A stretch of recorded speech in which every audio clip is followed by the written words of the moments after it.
എല്ലാവർക്കും നമസ്കാരം. ഒത്തിരി സന്തോഷം ഇങ്ങനെ ഈ ഒരു വേദിയുടെ മുമ്പിൽ അല്ലെ സദസ്സിന് മുമ്പിൽ ഇരിക്കാൻ പറ്റിയതിന്.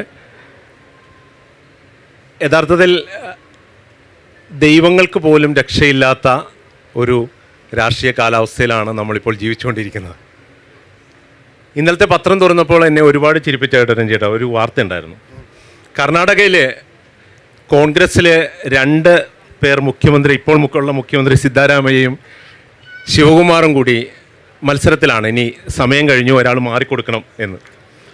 ഇപ്പം 2 കൂട്ടരുടെ അണികൾ യഥാർത്ഥത്തിൽ 2 പേർക്കും വേണ്ടിയിട്ട് ദൈവത്തിന് മുമ്പിൽ വഴിപാട് കഴിച്ചിരിക്കുകയാണ്. സത്യത്തിൽ ദൈവം വലിയ കൺഫ്യൂഷനിലാവില്ലേ, ഇത് ആരുടെ വഴിപാടാണ് യഥാർത്ഥത്തിൽ സ്വീകരിക്കുക എന്നുള്ളത്. അത്തരത്തിലുള്ളൊരു കാലാവസ്ഥ രാഷ്ട്രീയത്തിൽ നിലനിൽക്കുമ്പോഴാണ് നമ്മൾ ഈ സിനിമകൾ എങ്ങനെയാണ് നമ്മുടെ രാഷ്ട്രീയത്തെ സ്വാധീനിച്ചത്, അല്ലെ മലയാളിയെ സ്വാധീനിച്ചത് എന്നുള്ള ചർച്ച ചെയ്യുന്നത്. നമ്മൾ രഞ്ജിട്ട്, നമ്മൾ ഈ പഞ്ചോടിപ്പാലം സിനിമയിലെ നമ്മുടെ ദുശാസനക്കുറിപ്പിൻ്റെ ഒരു പ്രഖ്യാപനമുണ്ട്, ഈ നാട് നന്നാക്കിയിട്ടേ ഞാൻ പോകുന്നുള്ളൂ. അപ്പോൾ ഒത്തിരിയേറെ രാഷ്ട്രീയ സിനിമകൾ എഴുതുകയും നല്ല രഞ്ജിറ്റിനെ കുറിച്ച് പറയുമ്പോൾ എല്ലാവരും പറയുന്നത് പഞ്ച് ഡയലോഗിൻ്റെ ആളാണ്. അപ്പോൾ അത്തരത്തിൽ രാഷ്ട്രീയ സിനിമകൾ, പോലീസ് സിനിമകൾ, അതിലൂടെയുള്ള രാഷ്ട്രീയം ഒക്കെ പറഞ്ഞിട്ടുള്ള ഒരാളെന്നുള്ള നിലയിൽ ആദ്യ ചോദ്യം രഞ്ജിറ്റിനോട് തന്നെയാകാം. യഥാർത്ഥത്തിൽ ഈ പറയുന്നത് പോലെ മലയാള സിനിമ നമ്മുടെ മലയാളികളെ, അല്ല രാഷ്ട്രീയ സിനിമകൾ മലയാളിയെ സ്വാധീനിക്കുന്നുണ്ടോ? രാഷ്ട്രീയം സിനിമയെ സ്വാധീനിക്കും, സിനിമ രാഷ്ട്രീയത്തെ സ്വാധീനിക്കും. രണ്ടും ഒരേ സമൂഹത്തിൻ്റെ ഉൽപ്പന്നങ്ങളാണ്, ഒരേ സാംസ്കാരിക കാലാവസ്ഥയുടെ ഉൽപ്പന്നങ്ങൾ തന്നെയാണ്. അതാത് കാലത്തിൻ്റെ രാഷ്ട്രീയവും അതാത് കാലത്തിൻ്റെ സിനിമയും. ഇപ്പോൾ എൻ്റെ സിനിമയിൽ രാഷ്ട്രീയമുണ്ടോ ഇല്ലയോ എന്നൊക്കെ ഉള്ള ചോദ്യങ്ങൾക്ക് ആളുകൾ മറുപടി പറയുമ്പോൾ ഞാനതിൽ രാഷ്ട്രീയം കലർത്താൻ ശ്രമിച്ചില്ല, ഉദ്ദേശിച്ചില്ല എന്നൊക്കെ പറയുന്നതൊക്കെ. നിങ്ങൾ കലർത്തിയാലും ഇല്ലെങ്കിലും നിങ്ങൾ എന്ത് പറഞ്ഞാലും അതിൻ്റെ കണ്ടൻറ്റിൻ്റെ ഒരു കോർ മെറ്റീരിയൽ എന്ന് പറയുന്നതിൻ്റെ അകത്ത് പൊളിറ്റിക്സിൻ്റെ സ്വാധീനമുണ്ടാകും. അത് നിങ്ങൾ വളർന്ന കാലത്തിൻ്റെ രാഷ്ട്രീയമാവാം, നിങ്ങൾ വളരുന്ന കാലത്തിൻ്റെ സംസ്കാരമാവാം, നിങ്ങൾ വായിച്ച സാഹിത്യമാവാം. ഏതെങ്കിലുമൊക്കെ അർത്ഥത്തിൽ നിങ്ങൾ എന്തെങ്കിലും സർഗപരമായ ഒരു പ്രവർത്തനം, അത് രാഷ്ട്രീയവും ഒരു സർഗപരമായ പ്രവർത്തനമാണെന്നാണ് ഞാൻ കരുതുന്നത്. നമ്മൾ രാഷ്ട്രീയത്തെ കളിയാക്കി സിനിമ എഴുതാം, രാഷ്ട്രീയത്തെ കളിയാക്കി നമുക്ക് ലേഖനം എഴുതാം, പരിപാടികൾ ഉണ്ടാക്കാം. പക്ഷേ രാഷ്ട്രീയം ആത്യന്തികമായി മനുഷ്യൻ്റെ ജീവിതത്തെ മുന്നോട്ട് കൊണ്ടുപോകുന്ന ഏറ്റവും പ്രധാനപ്പെട്ട ഒരു കമ്പോണൻ്റാണ് നമ്മുടെ കാലത്തിൻ്റെയും ജീവിതത്തിൻ്റെയും. അപ്പോൾ അതിനെ മാറ്റി നിർത്തിക്കൊണ്ട് നമ്മൾ ശ്വസിക്കുന്ന വായുവിലടക്കം രാഷ്ട്രീയമുണ്ട്, ആ വായുവിനെ തീരുമാനിക്കുന്ന രാഷ്ട്രീയം പോലുമുണ്ട്. അപ്പോൾ രാഷ്ട്രീയമില്ലാത്ത ഒന്നും തന്നെ നമ്മുടെ സമൂഹത്തിലില്ല. നമ്മൾ പറയില്ല, എൻ്റേതൊരു ലവ് സ്റ്റോറിയാണ് ടൈറ്റാനിക് എന്ന് പറയുന്ന സിനിമ അടക്കം ദർ ഇസ് എ പൊളിറ്റിക്സ്. കാരണം 2 ക്ലാസ്, നമ്മൾ കണ്ടിട്ടുള്ള എല്ലാ മഹത്തായ പ്രണയകഥകളിലും 2 ക്ലാസ്സുകൾ തമ്മിലുള്ള പ്രണയത്തിൻ്റെ ഒരു കോൺഫ്ലിക്റ്റ് ഉണ്ടാവും. അത് രമണൻ മുതലുണ്ട്. മലയാളിയെ സംബന്ധിച്ചിടത്തോളം പ്രണയത്തിൻ്റെ ഏറ്റവും വലിയ മാനിഫെസ്റ്റോ എന്ന് പറയുന്നത് കാലങ്ങളോളം രമണനായിരുന്നു. അപ്പോൾ അതിലും രാഷ്ട്രീയമുണ്ട്. 2 ക്ലാസ് തമ്മിലുള്ള 2 ക്ലാസ് ഉണ്ടായാൽ അതിൽ രാഷ്ട്രീയം ഉണ്ടാവും. അപ്പോൾ രാഷ്ട്രീയമില്ലാതെ മറ്റൊന്നുമില്ല. നമ്മൾ സംസാരിക്കുന്നത്, ഇപ്പോൾ പുള്ളിക്കൻ പറയുന്നത് സമകാലിക രാഷ്ട്രീയത്തിൻ്റെ സവിശേഷതകളെക്കുറിച്ചാണ്. അതിൽ രാഷ്ട്രീയത്തിൻ്റെ ഒരു ഡൈനമിസം എന്ന് പറയുന്നത്, മിനിങ്ങാന്ന് 2 ചേരിയായിട്ട് നിന്ന ആളുകൾ ഇപ്പോൾ സിദ്ധരാമയ്യയെ താഴെ ഇറക്കുമെന്ന് DKSൻ്റെ ആളുകൾ പറയുന്നു, ഞാൻ ഇറങ്ങില്ല എന്ന് സിദ്ധരാമയ്യ പറയുന്നു. ഇന്നലെ സംയുക്ത പ്രസ്താവന വരുന്നു, ഞങ്ങൾ ഒന്നാണ് എന്ന് പറയുന്നു. ആ ഒരു ഡൈനമിക്സാണ് രാഷ്ട്രീയം.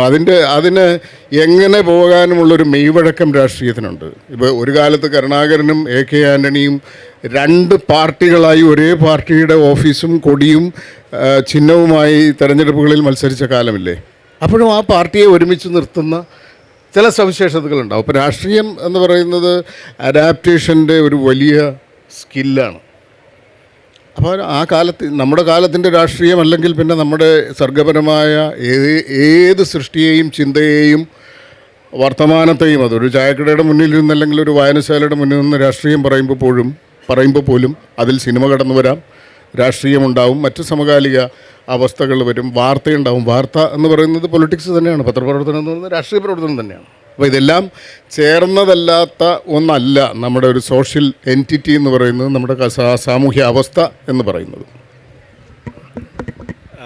കുറച്ചുകൂടെ ഒന്ന് വിശാലമായിട്ട് ചിന്തിച്ചാലേ, നമ്മൾ പറയുന്നത് രാഷ്ട്രീയം ഒരു നേതാക്കൾക്ക് അല്ലെങ്കിൽ നേതാക്കളെ സംബന്ധിച്ച കാര്യങ്ങളെക്കുറിച്ച് പറയുന്ന കാര്യങ്ങൾ, അത് എത്രമാത്രം ഈ പറയുന്ന വോട്ടർമാർ എന്ന് പറഞ്ഞാൽ പ്രേക്ഷകരെ എന്തുമാത്രം സ്വാധീനിക്കുന്നുണ്ട്, അത്തരത്തിലുള്ളൊരു ഒരു തീരുമാനമെടുക്കുന്നതിലേക്കോ അല്ലെങ്കിൽ ഏതെങ്കിലും തരത്തിലുള്ള ഒരു പൊളിറ്റിക്കൽ മൂവ് നടത്തുന്നതിനോ അല്ലെങ്കിൽ ഇനി വേണ്ട ഏതെങ്കിലും തരത്തിലുള്ള ഒരു അജിറ്റേഷനിലോ അങ്ങനെ എന്തെങ്കിലും പ്രേരിപ്പിക്കുന്നതായിട്ട് എന്തെങ്കിലും തോന്നിയിട്ടുണ്ടോ?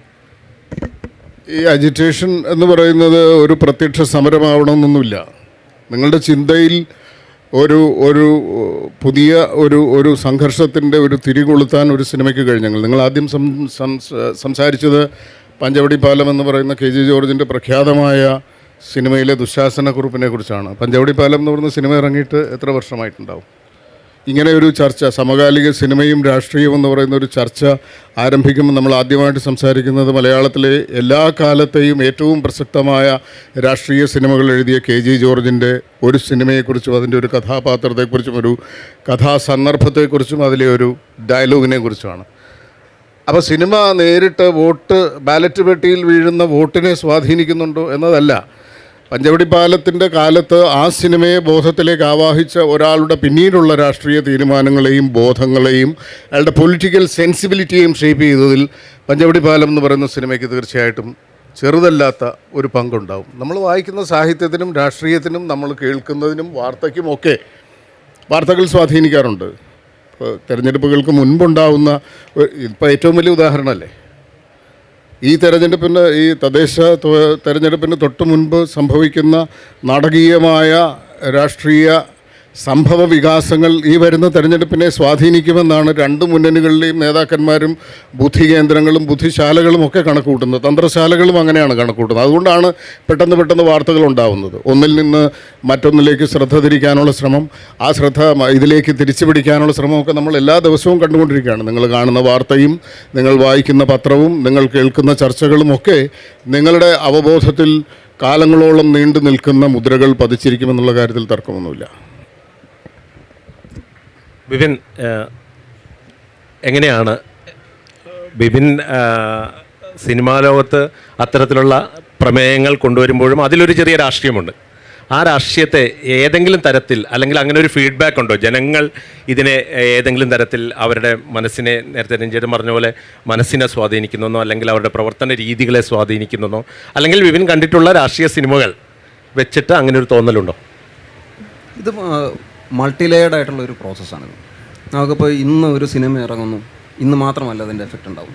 പറഞ്ഞതുപോലെ കാലാധിപത്യമായിട്ടുള്ള ചില മാറ്റങ്ങൾ അല്ലെങ്കിൽ ഒരു ഭാവകുത്വ പരിണാമത്തിൽ മാത്രമല്ല, സെൻസിബിലിറ്റിയുടെ ഒരു ചേഞ്ച് എന്നുള്ളത് മാത്രമല്ല സിനിമ വഹിക്കുന്നത്. അതിന് ലോങ് ലാസ്റ്റിങ് എഫക്ട്സ് ഉണ്ടാകാറുണ്ട്. നമ്മൾ പലപ്പോഴും ഈ രാഷ്ട്രീയ സിനിമ എന്നുള്ള പേരിൽ ചുരുക്കി കിട്ടുന്നത് കക്ഷി രാഷ്ട്രീയത്തെ പരാമർശിക്കുന്നത്, ഇപ്പോൾ രഞ്ജേട്ടനൊക്കെ ചെയ്യുന്നത് പോലെ കൊമേഴ്ഷ്യൽ സക്സസ്സിന് വേണ്ടിയിട്ടുണ്ടാക്കുന്ന ഒരു വ്യാവസായിക കല കൂടിയാണിത്. ഇത് കല പ്ലസ് കച്ചവടം എന്ന് പറയുന്നതിൻ്റെ പലതരത്തിലുള്ള ആപ്ലിക്കേഷൻസ് നടക്കുന്നുണ്ട്. അപ്പോൾ അങ്ങനെയുള്ള സിനിമയിൽ മാത്രമല്ലാതെ ഒരുപാട് രാഷ്ട്രീയ സിനിമകൾ നമുക്കുണ്ടായിട്ടുണ്ട്. പക്ഷേ പൂർണ്ണമായിട്ടുള്ള ഒരു അർത്ഥത്തിൽ ഒരു രാഷ്ട്രീയ സിനിമയുടെ മൂവ്മെൻറ്റ് ഇവിടെ ഉണ്ടായിട്ടുണ്ടോ എന്നൊക്കെ ചോദിച്ചു കഴിഞ്ഞാൽ അത് വലിയ ചർച്ചയുടെ വിഷയമാണ്. ഇപ്പോൾ ഇവിടെ കേൾക്കാനിരിക്കുന്ന ആൾക്കാരും പഞ്ചവടി പാലത്തിൻ്റെ യുഗത്തിലുള്ള ആൾക്കാരല്ല. ഞാനൊക്കെ തന്നെ ഒരു ശകലം താടിയൊക്കെ നരച്ചു തുടങ്ങിയിട്ടുള്ള പ്രായമായി. പക്ഷേ ഇവിടെ ഇരിക്കുന്നതിലെ ബഹുഭൂരിപക്ഷവും അതിന് ശേഷമുള്ള ഒരു തലമുറയാണ്. ഇപ്പോൾ ഏറ്റവും പുതിയ കൃഷാന്തിനെ പോലെയൊക്കെയുള്ള സംവിധായകർ ചെയ്യുന്ന ആവാസ വ്യൂഹം എന്ന് പറയുന്ന പടത്തിനകത്ത് പോലും ശക്തമായിട്ടുള്ള പൊളിറ്റിക്സ് ഉണ്ട്. അതിനകത്ത് നമ്മൾ കരുണാകരനെയോ എ കെ ആൻ്റണിയോ ഇ കെ നായനാരെയോ ഒന്നും കാരിക്കേച്ചർ രൂപത്തിൽ അവതരിപ്പിക്കുന്നില്ലെങ്കിൽ പോലും അതിനകത്തൊരു തവളയെ കൊണ്ടുവരുമ്പോൾ അല്ലെങ്കിൽ ആ തവളയെ പറ്റിയിട്ടുള്ള ശാസ്ത്രീയ കാര്യങ്ങൾ ഒരു പ്രൊഫസർ പറയുമ്പോൾ അതിനകത്ത് വളരെ കൃത്യമായിട്ട് ഈ പറയുന്ന പൊളിറ്റിക്കൽ അക്യൂസേഷൻസ് ഉണ്ടാകുന്നുണ്ട്. നമ്മൾ ഈ കാരിക്കേച്ചർ സ്വഭാവത്തിൽ നമ്മൾ ചില സിനിമകളിൽ കണ്ട് ശീലിച്ചിട്ടുള്ളതിൻ്റെ ഒരു ബദൽ വ്യവഹാരം അവിടെ നടക്കുന്നുണ്ട്. അങ്ങനെയൊക്കെയുള്ള കാര്യങ്ങളുണ്ട്. അപ്പോൾ ഓരോ നാട്ടിലും സിനിമയിൽ പൊളിറ്റിക്സ് ഉപയോഗപ്പെട്ടതിന് ഓരോ ചരിത്രഘട്ടത്തിലും വ്യത്യാസങ്ങളുണ്ടായിട്ടുണ്ട്. ഇപ്പോൾ ലൗഡറായിട്ടുള്ള ഡയലോഗുകളിലൂടെ നമ്മൾ പറഞ്ഞിരുന്ന ഇപ്പോൾ തമിഴ് സിനിമ ഒരു കാലത്ത് പുരാണ കഥകൾ പറയുമ്പോഴും അല്ലെ അവിടുത്തെ പഴയ രാജാക്കന്മാരുടെ കഥകളൊക്കെ പറയുമ്പോഴും വലിയ വോയിസിൽ ശിവാജിയെ പോലെയുള്ള MGRനെ പോലെയുള്ള ആൾക്കാരൊക്കെ ഡയലോഗ് അടിക്കുന്നു. ഇപ്പോൾ വീരപാണ്ഡ്യ കട്ടബൊമ്മൻ അത് അവിടുത്തെ ഒരു പൊളിറ്റിക്കൽ പടം തന്നെയാണ്. കട്ടബൊമ്മൻ എന്ന് പറയുന്ന രാജാവിൻ്റെ കഥ പറയുമ്പോൾ സാമ്രാജ്യത്വത്തിനെതിരെ സംസാരിക്കുമ്പോൾ ആധിപത്യത്തിനെതിരെ മുതലാളിത്തത്തിനെതിരെ ഒക്കെയുള്ള ചില ചൂണ്ടുവിരലുകൾ ഉയർത്തുന്നുണ്ട്. അപ്പോൾ അവിടെ അവർ വലിയ വോയിസിലാണ് സംസാരിക്കുന്നത്. ശിവാജിയുടെയൊക്കെ ഡയലോഗ് കിസ്തി തിറൈ വരി വടി ഹാ ബാനം പൊഴിகிறது ഭൂമി വിളയുന്നത് ഉനക്ക് ഞാൻ കൊടുപ്പത് കിസ്തി എന്നൊക്കെ പറഞ്ഞിട്ട് ഒരു പൊളിയാണ്. അപ്പോൾ ഇത് ഒരു കാലത്ത് അല്ലെങ്കിൽ പരാശക്തിയിലെ ഡയലോഗ് പറഞ്ഞിട്ട് ഇപ്പോഴും അവിടെ MLA MP ഒക്കെ ആകുന്ന ആൾക്കാരുണ്ട്. ആ സമയത്ത് നമ്മൾ വളരെ സോഫ്റ്റ് സ്പോക്കൺ ആയിട്ടുള്ള കുടുംബത്തിനകത്തുള്ള അല്ലെങ്കിൽ ജോസ് പ്രകാശ് വന്നിട്ട് പറയുന്നു വരൂ വരൂ കം കം സിറ്റ് ഇരിക്കൂ. കാരണം ഇംഗ്ലീഷ് അറിയാത്ത ഓഡിയൻസിന് പറഞ്ഞു കൊടുക്കണം ഈ സംഗതി. സിറ്റ് എന്ന് പറഞ്ഞാൽ ഇരിക്കൂ എന്ന് പറയുന്ന തരത്തിലുള്ള മൈൽഡ് ഡയലോഗ്സും ഒക്കെ ആയിട്ട് പോകുന്നു. ഒരു ഗൗൺ ഇട്ടിട്ടുള്ള ബാലങ്ക നായരായിക്കോട്ടെ അല്ലെങ്കിൽ ജോസ് പ്രകാശ് ആയിക്കോട്ടെ, മുതല കുഞ്ഞുങ്ങൾക്ക് തീറ്റി കൊടുക്കലായിക്കോട്ടെ, ഇങ്ങനെയൊക്കെയുള്ള 2 ക്ലാസ് വാറിൻ്റെ ലളിതമായിട്ടുള്ള പരിപാടികളിൽ നിന്ന് ഒരു 70കളുടെ ഒരു തുടക്കം മുതലൊക്കെ തന്നെ സിനിമ മാറ്റത്തിൻ്റെ ചില ധാരകൾ വഹിച്ചത്. ഇപ്പോൾ MDയുടെ മുറപ്പെണ്ണും ഭാർഗവി നിലയും ഒക്കെ വരുന്ന 60കളുടെ പകുതി, ചെമ്മീൻ വരുന്നു. അങ്ങനെയൊക്കെയുള്ള സാഹിത്യബന്ധിയായിട്ടുള്ള ചില കൃതികളിലും ചില ഈ ക്ലാസ് വാറിൻ്റെ മറ്റ് ചില തരത്തിലുള്ള ഡയമെൻഷൻസ് വരുന്നു. 70കളിൽ സിനിമ പഠിച്ചിട്ടിറങ്ങി വരുന്ന ഫിലിം ഇൻസ്റ്റിറ്റ്യൂട്ട് സന്തതികളായിട്ടുള്ള ആൾക്കാർ, ഇപ്പോൾ ജോൺ അബ്രഹാം, ആസാദ്, വിൽക്കാനുണ്ട് സ്വപ്നങ്ങൾ എടുത്തിട്ടുള്ള ആസാദ്, അതേപോലെ അടൂര്, ഇങ്ങനെ ഒരു സെറ്റ് ആൾക്കാർ വരുന്നു. അതിൻ്റെ സെൻസിബിലിറ്റിയിൽ വ്യത്യാസങ്ങളുണ്ടാകുന്നു, പ്രമേയങ്ങളിൽ വ്യത്യാസമുണ്ടാകുന്നു, രാഷ്ട്രീയം കുറച്ചുകൂടെ പ്രകടമായിട്ട് അതിനകത്ത് വരുന്നു. നമുക്ക് ഒരു താടിക്കാർ സംഘത്തിനെ നമുക്ക് ഒരിക്കലും മറക്കാൻ പറ്റില്ല ചേട്ടാ. അതായത് നമ്മുടെ TV ചന്ദ്രൻ, ചിന്തരവി, അതേപോലെ പവിത്രൻ, ബാബു ഭരദ്വാജ്, ഇങ്ങനെയൊക്കെയുള്ള ആൾക്കാർ താടിക്കാരായിട്ടുള്ള അല്ലെങ്കിൽ ബുജികളെന്ന് നമ്മൾ കാർട്ടൂണുകളിലൊക്കെ കാണുന്ന തോൾസഞ്ചി ഇടുന്ന, ഇന്നിപ്പോൾ ഡെനിം ഷർട്ടായിട്ടുണ്ടെങ്കിലും അതിൻ്റെ തോൾസഞ്ചിയുടെ മറ്റൊരു രൂപമുണ്ടല്ലോ. ഇപ്പോൾ ഈ ഫെസ്റ്റിവലുകളിലെല്ലാം നമ്മൾ സഞ്ചിമൃഗങ്ങളായിട്ടാണല്ലോ നടക്കുന്നത്. അപ്പോൾ ഇവർ വന്നിട്ട് താടി മുടി നീട്ടിയിട്ട് പറഞ്ഞിട്ടുള്ള സിനിമകളിൽ മറ്റൊരു തരത്തിലുള്ള രാഷ്ട്രീയം കടന്നു പോകുന്നു. ചിന്തരവീന്ദ്രൻ്റെ ഒരു പടമുണ്ട്, 80ൽ ഇറങ്ങിയിട്ടുള്ള ഒരു പടമാണ് ഇനിയും മരിച്ചിട്ടില്ലാത്ത നമ്മൾ. അപ്പോൾ ഇവരെല്ലാം നല്ല ഒന്നാന്തരം ഹ്യൂമർ കൈകാര്യം ചെയ്തിരുന്ന ആൾക്കാർ കൂടിയാണ്. അപ്പോൾ അന്നേരമാണ് TV ചന്ദ്രനോ പവിത്രനോ പറയുന്നത്, അങ്ങനെ അല്ലല്ലോ പടത്തിന് പേരിടേണ്ടത്, നമ്മളെല്ലാം കൂടെ സെറ്റായിട്ടല്ലേ ഇത് എടുക്കുന്നത്, ഇനിയും വടിച്ചിട്ടില്ലാത്ത നമ്മൾ എന്നല്ലേ അതിന് തലക്കെട്ടിടേണ്ടത് എന്ന് ചോദിച്ചിട്ട് അവരുണ്ടാക്കുന്ന കൃഷ്ണൻകുട്ടി പോലെയുള്ള, അപ്പോൾ ബക്കറിൻ്റെ കാര്യം പറയാതിരിക്കാൻ പറ്റില്ല, മണിമുഴക്കം പോലത്തെ ഒരു പടം ഉണ്ടാകും. ഇപ്പോൾ നമ്മൾ രാജൻ സംഭവം പിറവി എന്ന് പറയുന്ന പടത്തിനകത്ത് വളരെ വൈകാരികമായിട്ട് ഇമോഷണൽ കോഷ്യൻറ്റിലാണത് നിൽക്കുന്നത്. അതല്ലാതെ രാജൻ പറഞ്ഞ കഥ എന്ന് പറഞ്ഞിട്ട് കവിയൂർ പൊന്നമ്മയുടെ ഭർത്താവ് മണിസ്വാമി എടുത്ത പടം 78 തന്നെ വരുന്നുണ്ട്. അല്ലെങ്കിൽ ഈ അടുത്ത് കാറ്റ് വിതച്ചർ എന്ന് പറയുന്ന പടം ഉണ്ടാകുന്നുണ്ട്. രാജൻ സംഭവത്തെ തന്നെ അധികരിച്ച് പലതരത്തിലുള്ള പടം. ഇപ്പം മണിമുഴക്കത്തിനകത്ത് പറയുന്ന പൊളിറ്റിക്സ് അല്ല പിറവിക്കകത്ത് പറയുന്നത്. പിറവി ഒരു ഇമോഷണൽ ഡ്രാമയായിട്ട് മുന്നോട്ട് കൊണ്ടുപോകുമ്പോൾ കൃത്യമായി രാഷ്ട്രീയ ധ്വനികളോടുകൂടി അല്ലെങ്കിൽ അടിവര ഇടേണ്ട ചില തീക്ഷ്ണതയോടുകൂടി TV ചന്ദ്രനെ പോലെയുള്ള ആൾക്കാർ, ഇപ്പോൾ ഞാനങ്ങ് പറയുകയാണ് ഡാനി അടക്കമുള്ള, അല്ലെങ്കിൽ ജോർജ് സാറിൻ്റെ ഇരകളെ ഒന്നും മറന്നുകൊണ്ടല്ല, ഇപ്പോൾ ഇരകൾ ഒരു കുടുംബകഥയാണ്. പക്ഷേ ആ കുടുംബകഥ പറയുമ്പോൾ ഇന്ദിരാഗാന്ധി ഭരിച്ചിരുന്ന ഒരു കുടുംബവാഴ്ചയുടെ ഒരു രാഷ്ട്രീയം കൂടിയുണ്ട്. അപ്പോൾ അതിനെ വളരെ കൃത്യമായിട്ടൊരു കുടുംബത്തിലേക്ക് ഇറക്കിക്കൊണ്ട് വരിക എന്ന് പറയുമ്പോൾ നമ്മൾ കേന്ദ്ര ഗവൺമെൻറ്റിൻ്റെ ഭാഗമായി കേന്ദ്രത്തിൽ നമ്മൾ കണ്ടിരുന്ന ഒരു രാഷ്ട്രീയ പവർ ഷിഫ്റ്റിങ്ങിൻ്റെ വലിയൊരു ചരിത്രത്തെ ഒരു കുടുംബത്തിലെ പവർ ഷിഫ്റ്റിങ്ങിലേക്ക് വളരെ സമർത്ഥമായിട്ട് കൊണ്ടുവരികയാണ്. അപ്പോൾ അതിനൊപ്പം തന്നെ ദാമോദരൻ മാഷിൻ്റെ സംഗതി വരുന്നു. ഇപ്പോൾ അങ്ങാടിയിലെ ഡയലോഗ്, ബഗേഴ്സ് എന്ന് പറയുന്ന ഡയലോഗ് ഇപ്പോൾ മിമിക്രിക്കാർ പറഞ്ഞ് നടക്കുന്നതാണെങ്കിലും അതുണ്ടാക്കിയ ഒരു ഈ ഉറക്ക സംസാരിക്കലിൻ്റെ കട്ടബൊമ്മൻ ലൈനിലല്ലെങ്കിൽ പോലും വലിയ തീക്ഷ്ണമായിട്ടുള്ള സ്വരത്തിൽ രൂക്ഷമായിട്ടുള്ള വിമർശനം നടത്തുന്ന കഥാപാത്രങ്ങളുടെ ഒരു ഉദയം ഒരുപക്ഷെ 80കളിലാണ് തുടങ്ങുന്നത്. അപ്പോൾ അതിൻ്റെയൊക്കെ കാലാനുസൃതമായിട്ടുള്ള മറ്റൊരു വലിയ താരങ്ങൾ അഭിനയിക്കുന്നുണ്ട്. രഞ്ജേട്ടൻ്റെയൊക്കെ സ്ക്രിപ്റ്റുകൾക്കകത്ത് ആ ഒരു ധാര, ഈ ദാമോദരൻ മാഷിൻ്റെ ധാരയെ വളരെ സ്ഫോടനാത്മകമായിട്ട് മറ്റൊരു രീതിയിലേക്ക് പരാവർത്തനം ചെയ്യുമായിരുന്നു എന്നുള്ളതാണ് എൻ്റെ ഒരു പേഴ്സണൽ റീഡിങ്. അപ്പോൾ ഇത് ഇങ്ങേയറ്റം ഞാനീ പറഞ്ഞ കൃഷാന്തിൻ്റെ അറ്റം വരെ എത്തുമ്പോൾ പൊളിറ്റിക്സ് മാറുന്നുണ്ട് സിനിമയിൽ പൊളിറ്റിക്സ് അവതരിപ്പിക്കപ്പെടുന്നതിൻ്റെ രീതി മാറുന്നുണ്ട്. ഇപ്പോൾ സന്ദേശത്തിൽ നമ്മൾ ഈ പറഞ്ഞ ഈ പോളണ്ട് എന്ന് പറയുന്ന ഡയലോഗ് തന്നെ രൂക്ഷമായി വലിച്ചു കീർപ്പെട്ടിട്ടുള്ള ഒരു ഡയലോഗാണ്. അപ്പോൾ അത് ഒരു അരാഷ്ട്രീയ ധ്വനിയുള്ള ഡയലോഗാണോ എന്നുള്ള തരത്തിൽ പോളണ്ട് ഒരുപാട് മാറിയെങ്കിലും പോളണ്ട് മാറിയിട്ടുണ്ട്. ഇപ്പോൾ ഈ പോളണ്ടിനെ പറ്റി പറയുമ്പോൾ അതിൻ്റെ കാലം മാറിയപ്പോൾ ഇത് ടീഷർട്ടിലെ ഒരു വാചകമായി മറ്റൊരു തരത്തിലേക്ക് ഈ ട്രാൻസ്ലേറ്റ് ചെയ്യപ്പെടുന്നുണ്ട്. അല്ലെങ്കിൽ കാർട്ടൂണിൻ്റെ ക്യാപ്ഷനായി പൊളിറ്റിക്കൽ പാർട്ടികൾ തന്നെ ഇത് ആരെ വിമർശിച്ചു അവർ തന്നെ ഇതിനെ എടുത്ത് തമാശ രൂപത്തിൽ ഉപയോഗിക്കുന്ന തരത്തിൽ. അപ്പോൾ അങ്ങനെ കാലം മാറുമ്പോൾ ഇതൊക്കെ പുതിയ വായനകൾക്കും പുതിയ രൂപങ്ങളിലേക്കും ഭാവങ്ങളിലേക്കും ഒക്കെ മാറുന്നതിൻ്റെ കാഴ്ചകൾ നമ്മളിങ്ങനെ കണ്ടുകൊണ്ടേ ഇരിക്കുകയാണ്. അതുകൊണ്ടാണ് ഓരോ ഇലക്ഷൻ വരുമ്പോഴും നമ്മൾ ഈ പോളണ്ട് വാചകവുമായിട്ട് വരുന്നത്. ഇപ്പോൾ ലാവലേസ എവിടെ ഇരിക്കുന്നു എന്നുള്ളത് ആർക്കെങ്കിലും അറിയാം, അല്ലെങ്കിൽ സോളിഡാരിറ്റി പാർട്ടിയുടെ ഇപ്പോഴത്തെ സ്ഥിതി എന്താണ് എന്നുള്ളതൊന്നും ആരും ചർച്ച ചെയ്യുന്നില്ല. ഇത് പക്ഷേ ലളിതവൽക്കരിക്കുക എന്ന് പറയുന്നൊരു പ്രോസസ്സോടുണ്ട്. നമ്മൾ ഒരു ഡയലോഗും ഉണ്ട് ഒരു വലിയ രാഷ്ട്രീയ പ്രസ്ഥാനത്തിൻ്റെ അല്ലെങ്കിൽ അതിൻ്റെ ചരിത്രത്തിൻ്റെ ഒക്കെ ഒരു റദ്ദാക്കൽ നടക്കുന്ന നമുക്ക് മറ്റേ ഇൻസ്റ്റാഗ്രാം റീൽസിലേക്ക് നമ്മളൊരു വലിയ ചരിത്രത്തിനെ ഒതുക്കുമ്പോൾ ഉണ്ടാകുന്ന സമയക്ലിപ്തതയുണ്ടല്ലോ. ഈ സമയത്തിൻ്റെ 30 സെക്കൻഡ്സ് ഗ്യാപ്പിലേക്ക് നമ്മൾ വലിയൊരു ചരിത്രത്തെ, വലിയൊരു പാർട്ടിയുടെ പ്രത്യയശാസ്ത്ര പ്രവർത്തനത്തെ മുഴുവൻ ഒതുക്കാൻ ശ്രമിക്കുമ്പോഴുള്ള ലളിതവൽക്കരണത്തിൻ്റെ പ്രശ്നങ്ങൾ ഇതിനകത്ത്. അതാണ് യഥാർത്ഥത്തിൽ രഞ്ജിത്തേട്ടൻ എൻ്റെ ഒരു സംശയമാണ്. പിന്നെ ഈ ഇത്തരത്തിലുള്ളൊരു ലളിതവൽക്കരണവും നേരത്തെ രഞ്ജിത്തേട്ടൻ പറഞ്ഞ ഈ പരസ്പരമുള്ള കൊടുക്കുവാങ്ങലിൻ്റെ ഒപ്പം തന്നെ നടക്കുന്നുണ്ടോ അല്ലെങ്കിൽ നടക്കുന്നില്ലേ, അതൊരു യഥാർത്ഥത്തിൽ നമ്മൾ ഉദ്ദേശിക്കുന്ന ഫലമാണോ ഒരു രാഷ്ട്രീയ സിനിമയ്ക്ക് നൽകുന്നത് എന്നുള്ളൊരു ഇത്തരത്തിലുള്ള ഒരു ലളിതവൽക്കരണം ഉണ്ടല്ലോ. നമ്മൾ പറഞ്ഞ ഡയലോഗുകളെ വളരെ ലളിതമായി കാണുകയും തമാശവൽക്കരിക്കുകയും ഒക്കെ ചെയ്യുന്നൊരു കാലം. ആ കാലത്ത് നമ്മൾ ഉദ്ദേശിച്ച ഒരു പഞ്ചിൽ അതിനെ പ്രേക്ഷകർ ഏറ്റെടുക്കുന്നുണ്ടോ എന്നുള്ളൊരു വലിയ സന്ദേഹമുണ്ടല്ലോ. അത് ഓരോ കാലത്തെയും പ്രേക്ഷകരുടെ സെൻസിബിലിറ്റി എന്ന് പറയുന്നത് മാറിക്കൊണ്ടിരിക്കുകയാണ്. നിങ്ങൾ പോളണ്ടിനെ കുറിച്ച് പറയരുത് എന്ന് പറയുന്ന, പോളണ്ടിനെ കുറിച്ച് മിണ്ടരുത് എന്ന് പറയുന്ന കാലം ഒരുപക്ഷെ ഗ്ലോബൽ കമ്മ്യൂണിസത്തിൻ്റെ തകർച്ചയെ എങ്ങനെ അണികളോട് വിശദീകരിക്കണമെന്നും ഏത് തരത്തിൽ ഇതിൻ്റെ വിശകലനങ്ങൾ നടത്തണമെന്നും ഇതിൻ്റെ പ്രത്യയശാസ്ത്രപരമായ ചോദ്യങ്ങൾക്ക് ഏത് നിലയ്ക്ക് ഉത്തരം പറയണമെന്നും ഒക്കെ അത്തരം ഒരു രാഷ്ട്രീയ അവസ്ഥയ്ക്ക് മുന്നിൽ വലിയ പ്രസ്ഥാനങ്ങൾ പോലും, ഞാൻ പറഞ്ഞ ഇടതുപക്ഷ പ്രസ്ഥാനങ്ങൾ പോലും അന്താളിച്ച് നിന്നൊരു കാലം ആ കാലത്തുണ്ട്.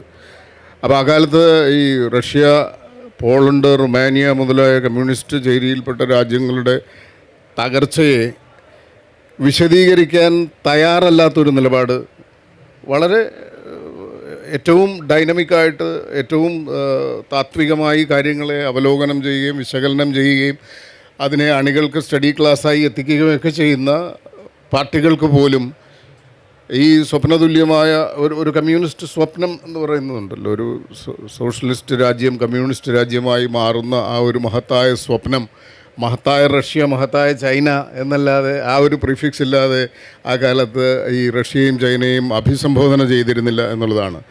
ആ തകർച്ച എന്ന് പറയുന്നത് സത്യത്തിൽ ആ കാലത്ത് ഈ എനിക്ക് തോന്നുന്നതൊരു പോസ്റ്റ് എമർജൻസി പീരീഡ് ഉണ്ടാക്കിയ ഒരു പൊളിറ്റിക്കൽ സെൻസിബിലിറ്റി ഉണ്ട്.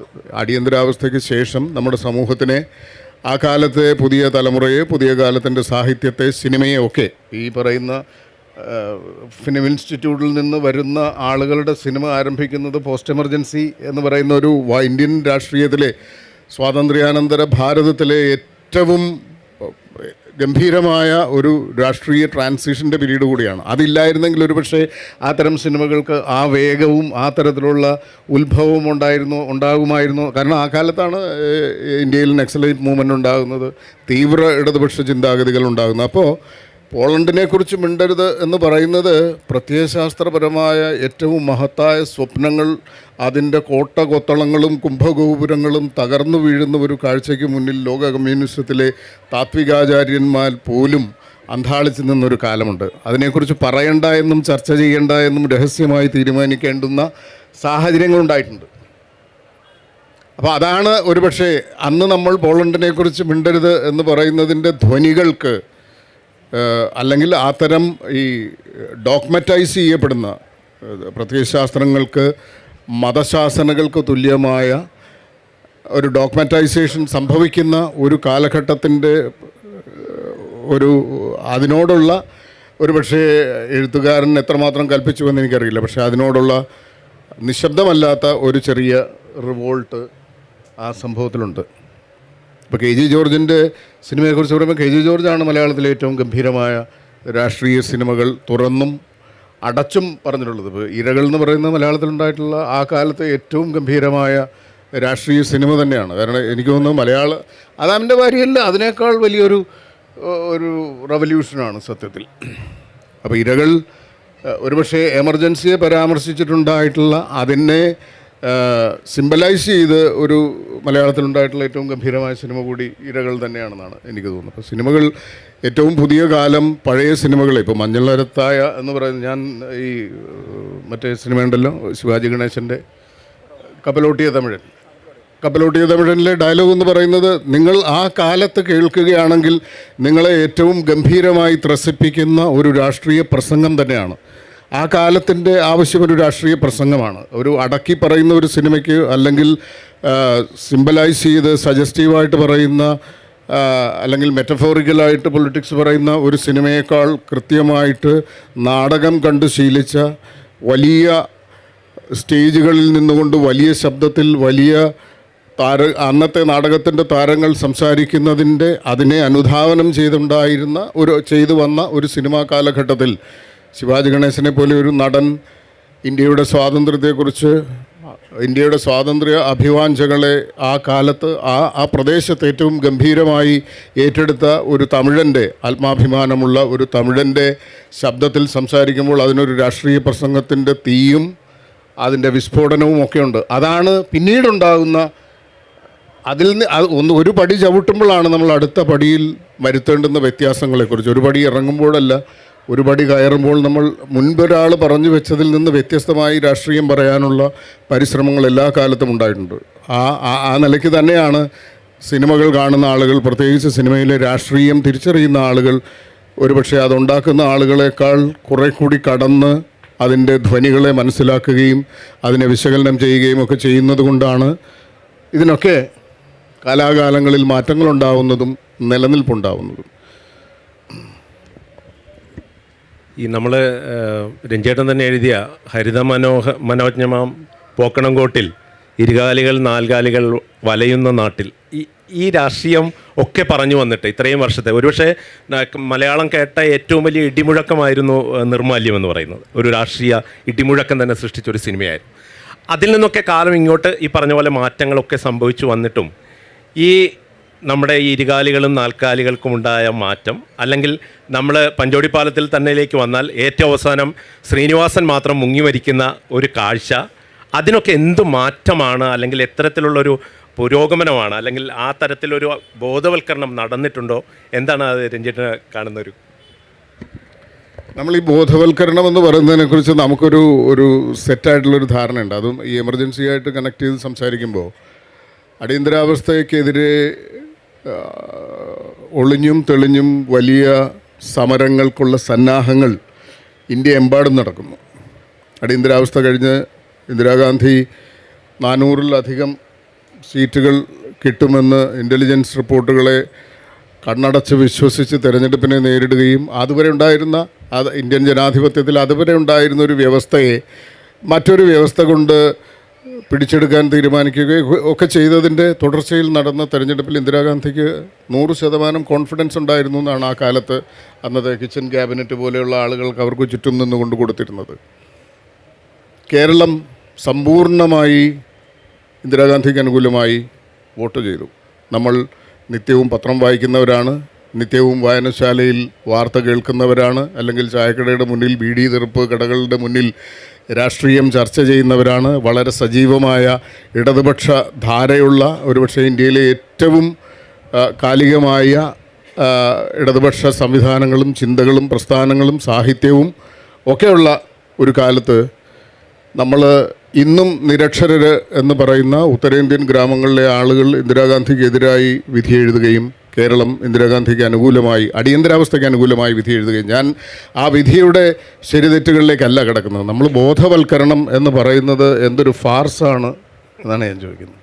ഏത് ബോധവൽക്കരണമാണ്? നമ്മൾ വിചാരിക്കുന്നത് നമ്മൾ വളരെ ബോധവാന്മാരാണ്, നമ്മളാണ് ഇന്ത്യയിലെ ഏറ്റവും എലീറ്റായിട്ട് രാഷ്ട്രീയത്തെ വിലയിരുത്തുകയും അതിനോട് പ്രതികരിക്കുകയും അതിന് വ്യവസ്ഥകൾക്കെതിരെ പ്രതിഷേധിക്കുകയും ഒക്കെ ചെയ്യുന്ന സമൂഹം നമ്മളാണെന്ന് വിചാരിക്കുമ്പോൾ ഇന്നും നമ്മൾ നിരക്ഷരെന്ന് പറയുന്ന, ഇന്നും ജാതി രാഷ്ട്രീയം എന്ന് പറഞ്ഞ് നമ്മൾ അധിക്ഷേപിക്കുന്ന, ഇന്നും വ്യക്തിരാഷ്ട്രീയം കുടുംബരാഷ്ട്രീയം എന്നൊക്കെ പറഞ്ഞ് നമ്മൾ അധിക്ഷേപിക്കുന്ന ഉത്തരേന്ത്യൻ ഗ്രാമങ്ങളിലെ ആളുകൾ, ജയപ്രകാശ് നാരായണനെ പോലെയുള്ള ആളുകൾ നടത്തിയ, അന്ന് പ്രത്യക്ഷത്തിലുള്ള രാഷ്ട്രീയ പ്രവർത്തനമോ പ്രചാരണമോ ഒന്നുമില്ല. ജയപ്രകാശ് നാരായണൻ അടക്കമുള്ള ഇന്ത്യൻ സോഷ്യലിസ്റ്റ് പ്രസ്ഥാനത്തിൻ്റെ തലയെടുപ്പുള്ള മുഴുവൻ നേതാക്കളും ജയിലിൽ കിടക്കുകയാണ്. ഫെർണാണ്ടസൊക്കെ ജയിലിൽ കിടന്നിട്ടാണ് തെരഞ്ഞെടുപ്പിനെ നേരിടുന്നത്, ഗംഭീരമായ ഭൂരിപക്ഷത്തോടെ സമസ്തിപൂരിൽ നിന്ന്, അല്ലേ?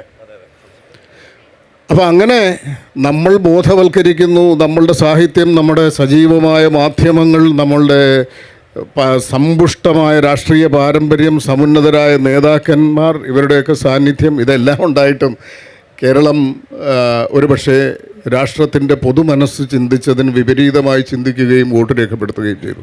അപ്പോൾ ഏതു തരത്തിലാണ് നമ്മൾ ബോധവൽക്കരണത്തെ കാണേണ്ടത് എന്ന് എനിക്കറിയില്ല. ആ കാലത്ത് ഇന്ത്യയിൽ സംഭവിച്ചത് എന്താണെന്നുള്ളത് ഇന്നും കൃത്യമായ ഒരു രാഷ്ട്രീയ വിശകലനത്തിന് വിധേയമായിട്ടുണ്ടോ എന്നും എനിക്കറിയില്ല. കാരണം ഒരു അണ്ടർ കറൻ്റാണ്. അതിനെ ആര് സൃഷ്ടിച്ചു, ആര് അതിനെ ജനങ്ങളുടെ ഹൃദയങ്ങളിലേക്ക് പടർത്തി, ആരതിനെ ബാലറ്റാക്കി മാറ്റി എന്നുള്ളതിനെ സംബന്ധിച്ച് കൃത്യമായ രാഷ്ട്രീയ പഠനങ്ങൾ ഉണ്ടായിട്ടുണ്ടാവാം. എനിക്കതിനെക്കുറിച്ച് അറിയില്ല. പക്ഷേ ഞാൻ പറയുന്നത് നമ്മളുടെ ബോധവൽക്കരണത്തിൻ്റെ മാനദണ്ഡങ്ങൾ പലപ്പോഴും യഥാർത്ഥ രാഷ്ട്രീയത്തിന് മുന്നിൽ, യഥാർത്ഥ രാഷ്ട്രീയ മനസ്സിന് മുന്നിൽ അസ്തപ്രജ്ഞമായി നിൽക്കേണ്ടി വരുന്നു എന്നുള്ളതാണ്. അതൊന്നും അല്ല ശരി. നമ്മൾ പലപ്പോഴും നമ്മൾ കാണാത്ത അണ്ടർ കറൻറ്റുകൾ, നമ്മൾക്ക് സ്പർശിക്കാൻ പറ്റാത്ത അണ്ടർ കറൻറ്റുകളാണ് ഈ ജനം എന്ന് പറയുന്ന ഒരു വലിയ വ്യവസ്ഥയെ സ്വാധീനിക്കുന്നതും അതിൻ്റെ തീരുമാനങ്ങളെ സ്വാധീനിക്കുന്നതും.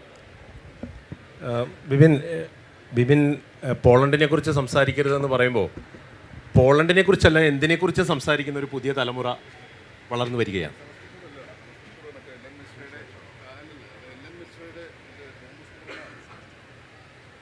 ഇപ്പോൾ അത്തരത്തിൽ ബിബിൻ അവസാനം എഴുതിയ ഒരു ചിത്രത്തിൻ്റെ ഈ സംഭാഷണം എഴുതിയ ചിത്രത്തിൻ്റെ പേര് തന്നെ സംസാരം ആരോഗ്യത്തിന് ഹാനികരമാണ്.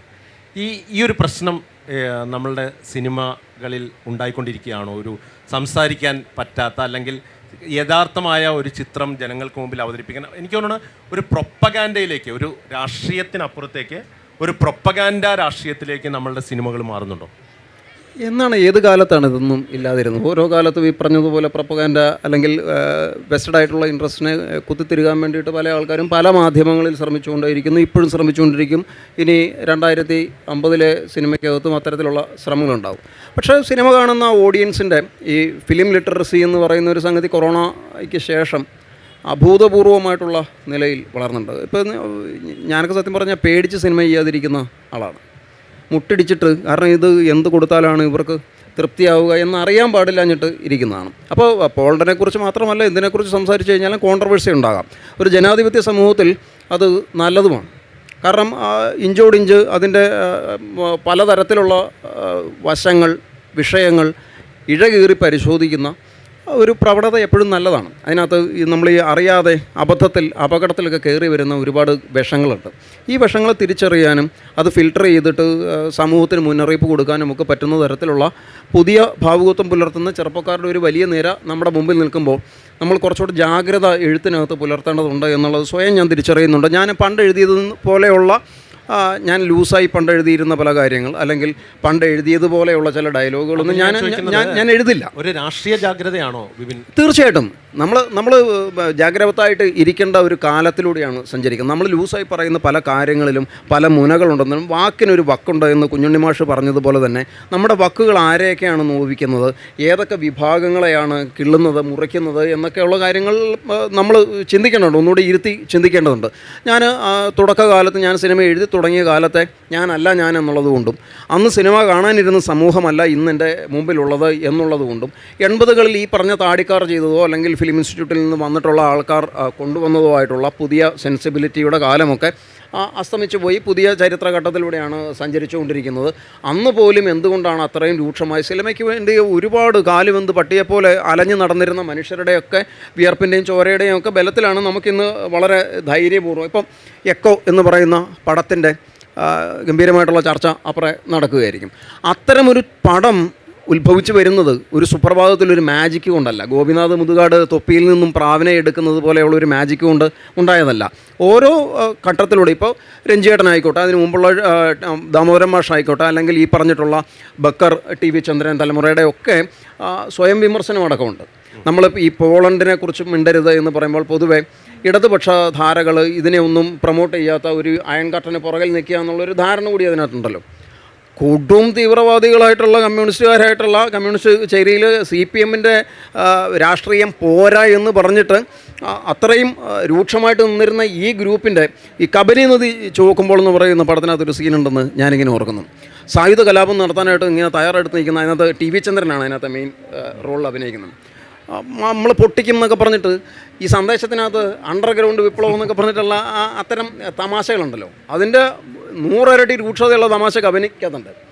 ഒരു അടുക്കളയിൽ ഒരു പ്രഷർ കുക്കർ പെട്ടെന്ന് വിസിലടിക്കുമ്പോൾ TV ചന്ദ്രൻ ഞെട്ടുന്നുണ്ട്. സായുധ കലാപത്തിന് ബോംബ് പൊട്ടിക്കാൻ പോകുന്ന ഒരു വിപ്ലവകാരി കുക്കറിൻ്റെ ശബ്ദം കേട്ടിട്ട് ഞെട്ടിത്തിരിക്കുന്ന കോമഡി അത്രയും തീവ്ര വിപ്ലവകാരികൾ എന്ന് പറഞ്ഞിട്ടുണ്ട്. അതേപോലെ തന്നെ ആ പടത്തിനകത്ത് തന്നെ ഞാൻ തോന്നുന്നു കാമുകയെ കാണാനായിട്ട് ടി വി ചന്ദ്രൻ ഒരു സൈക്കിളിൽ കുതിച്ച് പാഞ്ഞു പോവാണ്. അപ്പോൾ അതിൻ്റെ ക്യാരിയറിലിരിക്കുന്നത് മൂലധനമാണ്. മൂലധനം വെച്ചുകൊണ്ടാണ് ഭയങ്കര പൈങ്കിളി പ്രണയത്തിന് പോകുന്നത്. അപ്പോൾ മാർക്സും ജെന്നിയും തമ്മിലുള്ള ഇടപാടുകളൊക്കെ പിന്നീടാണ് OMV കുറുപ്പ് വിവർത്തനം ചെയ്ത് മൾബറി ബുക്സിലൂടെ ഇങ്ങോട്ട് വരികയൊക്കെ ചെയ്യുന്നത് വളരെ ശേഷമാണ്. അപ്പോൾ ഇങ്ങനെ വിമർശനം നടത്താനുള്ള ആത്മവിമർശനം നടത്താനുള്ള ആർജവുമൊക്കെ ഉള്ള ആൾക്കാരും പൊളിറ്റിക്കൽ പടം എടുത്ത ആൾക്കാരും ഒക്കെ ഇവിടെ ഉണ്ടായിരുന്നു. എനിക്ക് ടി വി ചന്ദ്രനെ പറ്റിയിട്ട് എനിക്ക് കൂടുതൽ സംസാരിക്കണമെന്നുണ്ട്. കാരണം ഞാൻ എൻ്റെ ജീവിതത്തിൽ കണ്ടിട്ടുള്ള ഏറ്റവും മികച്ച പൊളിറ്റിക്കൽ സിനിമകളിലൊന്നും ഇരകൾ മാത്രമല്ല ഡാനിയുമാണെന്ന് ഞാൻ വിശ്വസിക്കുന്നു. പ്രകടമായ ഒരു രാഷ്ട്രീയം അല്ലെങ്കിൽ ഒരു രാഷ്ട്രീയ പാർട്ടി എടുത്തിട്ട് കുത്തുന്നില്ലെങ്കിൽ പോലും അതിനകത്തുണ്ടാകുന്ന ഓരോ സീക്വൻസുകളിലും വളരെ സമർത്ഥമായിട്ട് അടിയിൽ കൂടെ ഒരു അണ്ടർ കറണ്ട് പോലെ പോകുന്ന പൊളിറ്റിക്കൽ അണ്ടർ ടോൺസ് എന്നെ അത്ഭുതപ്പെടുത്തിയിട്ടുണ്ട്. അപ്പോൾ അങ്ങനെ അതിനുശേഷവും ഇപ്പോഴത്തെ ഞാൻ ഈ പറഞ്ഞ ഈ കൃഷാന്തിൻ്റെ ഉപമയടക്കം ഇപ്പോൾ നമ്മളിപ്പോഴും കെ ജി ജോർജിൻ്റെ കഥ മാത്രമേ പറയുന്നുള്ളൂ. ഈ തലമുറയിലും പൊളിറ്റിക്കൽ കണ്ടൻ്റുള്ള സിനിമകൾ വരുന്നുണ്ട്. അത് പലപ്പോഴും ഈ വെറ്ററൻ തലമുറയിലേക്ക് എത്തുന്നില്ല എന്നുള്ളതിൻ്റെ ഒരു പ്രശ്നം മാത്രമേ ഉള്ളൂ. പക്ഷേ ഇപ്പോൾ ഈ ഫെസ്റ്റിവലുകളും കാര്യങ്ങളും ഒക്കെ വന്നിട്ട് ഇപ്പം അത്തരം ചർച്ചകളും അല്ലെങ്കിൽ അങ്ങനെയുള്ള പടങ്ങളെ പറ്റിയിട്ടുള്ള ഒരു ധാരണ ചെറുപ്പക്കാർക്കിടയിൽ അവർ ഉസ്ബെക്കിസ്ഥാനിലെയും കസാക്കിസ്ഥാനിലെയും അടക്കം ചിത്രങ്ങൾ ദിവസവും കൈവെള്ളയിൽ പാം ടോപ്പിൽ നിന്നുകൊണ്ട് കാണുന്ന ഈ തലമുറയോട് നമ്മൾ ഉദ്ബോധിപ്പിക്കേണ്ട ആവശ്യമൊന്നുമില്ല. അവർ ആവശ്യത്തിന് ബോധമുള്ള ആൾക്കാരാണ്. അവർ നമ്മളെ ഇപ്പോൾ എൻ്റെ മക്കളൊക്കെ എൻ്റെ മൂത്ത മോനും ഇളയ മോനും തച്ചിനിരുന്നിട്ട് ഇയാളെന്തൊരു സിനിമാക്കാരനാണെന്ന് പറഞ്ഞിട്ട് പറയുന്ന പല സിനിമകളുടെ പേര് എനിക്കറിയില്ല.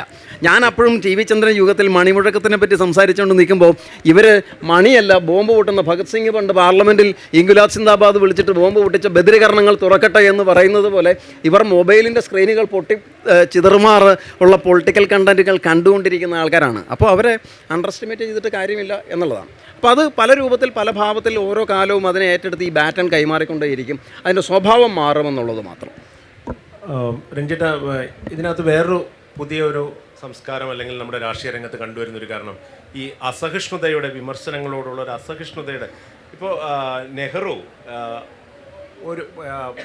ഒരു പത്രത്തിൽ നെഹ്റു ഒരു ഏകാധിപതിയായി മാറും, സൂക്ഷിക്കണം, അയാൾ സീസറെ പോലെ ആകുമെന്ന് ചാണക്യൻ എന്ന് പറയുന്ന ഒരു ബൈലൈനിലൊരു ലേഖനം വരികയാണ്. വർഷങ്ങൾക്ക് ശേഷമാണ് അറിയുന്നത്, 1936 ഈ ലേഖനം വരുന്നത്. വർഷങ്ങൾക്ക് ശേഷമാണ് അറിയുന്നത് ഈ ചാണക്യൻ നെഹ്റു തന്നെയായിരുന്നു. അത്തരത്തിൽ സ്വയം ഞാൻ അങ്ങനെ ആയി പോകുമോ എന്നുവരെ ചിന്തിച്ച് എല്ലാത്തിനെയും ഉൾക്കൊണ്ടുവന്ന പിന്നെ ഡോൺ സ്പെയർ മീ എന്നൊക്കെ പറയുന്ന നമുക്ക് അറിയാവുന്ന സ്ഥിരം കാർട്ടൂൺ ശങ്കറിനോട് പറഞ്ഞ കാര്യങ്ങളൊക്കെ നമുക്ക് എല്ലാവർക്കും അറിയാവുന്ന അത്തരത്തിൽ സ്വീകരിക്കപ്പെട്ടിരുന്ന ഒരു കാലത്ത് നിന്ന് നമ്മൾക്കൊരു സിനിമയ്ക്കൊരു ഒരു വ്യക്തിയുടെ പേരിട്ടാൽ ആ പേര് മാറ്റണം എന്ന് പറയുന്ന യഥാർത്ഥത്തിൽ അടിച്ചമർത്തലിൽ നിന്ന് പുതിയ വിപ്ലവങ്ങളും പുതിയ പുസ്തകങ്ങളും പുതിയ എഴുത്തുകളും ഉണ്ടാകുന്ന ഒരു ലോകക്രമത്തിൽ നിന്നാണ് നമ്മളിവിടെ നിൽക്കുന്നത്. അവിടെയാണ് ഇത്തരം അടിച്ചമർത്തലുകൾ വരുമ്പോൾ നമുക്കെന്തോ ഒരു ഭയപ്പാടുള്ളതുപോലെ അല്ലെങ്കിൽ ഈ അസഹിഷ്ണുതയെ തകർത്ത് മുന്നേറാനുള്ളൊരു പേടിയുള്ളതുപോലെ അങ്ങനെ ഒരു അവസ്ഥയുണ്ടോ രാഷ്ട്രീയ സിനിമാ രംഗത്ത്?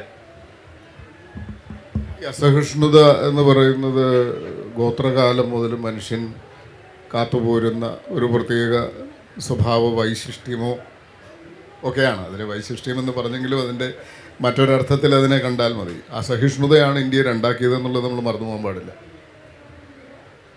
പരസ്പരം ഒരു രാജ്യത്തിൻ്റെ ഭാഗമായി കാണാൻ ഇന്ത്യയിലെ ആ സ്വാതന്ത്ര്യപൂർവ്വ ഇന്ത്യയിലെ ജനങ്ങൾക്ക് കഴിയാതെ പോയത് കൊണ്ടാണ് ഇന്ത്യ രണ്ടായിപ്പോയത്. അസഹിഷ്ണുതയാണ് ഗാന്ധിയുടെ നെഞ്ചിൽ വെടിയുണ്ടയായി മാറിയത്. അപ്പോൾ അസഹിഷ്ണുത എന്ന് പറയുന്നത് അതിൻ്റെ എല്ലാ ന്യായീകരണങ്ങളും എല്ലാ കാലവും സജീവമാണത്. നമ്മൾ ഗ്രേറ്റ് ഡിക്റ്റേറ്റർ എന്ന് പറയുന്നൊരു സിനിമയെക്കുറിച്ച് എനിക്ക് തോന്നുന്നു ഒരു സിനിമയുടെ രാഷ്ട്രീയം പറയുന്നൊരു വേദിയിൽ പരാമർശിക്കേണ്ടതുണ്ടെന്ന് തോന്നുന്നു. തീർച്ചയായിട്ടും.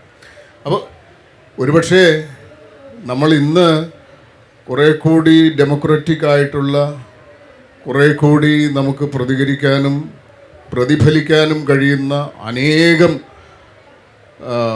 പ്രകാശനധാരകൾ നിലവിലുള്ളൊരു കാലമാണ്. മീഡിയ എന്ന് പറയുന്നതിൻ്റെ ഏറ്റവും വലിയ എക്സ്പ്ലോഷൻ നടന്നുകൊണ്ടിരിക്കുന്ന ഒരു കാലമാണ്. ഒളിവിൽ പുസ്തകങ്ങൾ കൊണ്ടു നടക്കുകയും ഒളിവിൽ പുസ്തകങ്ങൾ വായിക്കുകയും അണ്ടർഗ്രൗണ്ട് സിനിമ ഉണ്ടാക്കുകയും ചെയ്തൊരു കാലം അസഹിഷ്ണുതയുടെ കാലം തന്നെയാണ്. ഏത് തരത്തിലുള്ള അസഹിഷ്ണുതയെന്നാണ്? ഇപ്പോൾ ഹിറ്റ്ലറിൻ്റെ കാലം അസഹിഷ്ണുതയുടെ കാലമാണ്. എല്ലാ ഏകാധിപതികളുടെയും കാലം അസഹിഷ്ണുതയുടെ കാലം തന്നെയാണ്. നിങ്ങളൊരു മറ്റൊരു മതവിഭാഗത്തിനോട് വേറൊരു മതവിഭാഗം കാണിക്കുന്ന അസഹിഷ്ണുത എന്ന് പറയുന്നത് മാത്രമല്ല, ലോകത്ത് അധികാരവും അധികാരമില്ലാത്തവനുമായിട്ടുള്ള ഇക്വേഷനിൽ അതിൻ്റെ ഇക്വിലിബ്രിയത്തിലൊക്കെ എല്ലാ കാലത്തും അസഹിഷ്ണുത എന്ന് പറയുന്നൊരു ഫാക്ടറുണ്ട്. അതിനെതിരെ വലിയ തരത്തിലുള്ള പ്രക്ഷോഭങ്ങളുണ്ടായിട്ടുണ്ട്. അത് സാമ്രാജ്യങ്ങളെയും ഏകാധിപതികളെയും അട്ടിമറിച്ചിട്ടുമൊക്കെ ഉണ്ട്. അസഹിഷ്ണുത എന്ന് പറയുന്നത് മറ്റൊരാൾ പറയുന്ന അഭിപ്രായത്തിനോട് വിയോജിക്കുവാനുള്ള ഒരു ധിഷണയെ മറന്നുകൊണ്ട് അതിനെ അടിച്ചമർത്താനുള്ള ഒരു വാസനയിലേക്ക് അധികാരം സഞ്ചരിക്കുമ്പോഴാണ് ഈ അസഹിഷ്ണുത അധികാരത്തിൻ്റെ ഒരു ഭാവമായിട്ട് മാറുന്നത്. അടിയന്തരാവസ്ഥയിൽ സംഭവിച്ചതാണ്. അടിയന്തരാവസ്ഥയിൽ അന്ന് നിലവിലുണ്ടായിരുന്ന ഇപ്പോൾ ഇന്ത്യൻ എക്സ്പ്രസ് പോലെയുള്ള പത്രങ്ങൾ സർക്കാർ ഏറ്റെടുക്കുകയായിരുന്നു.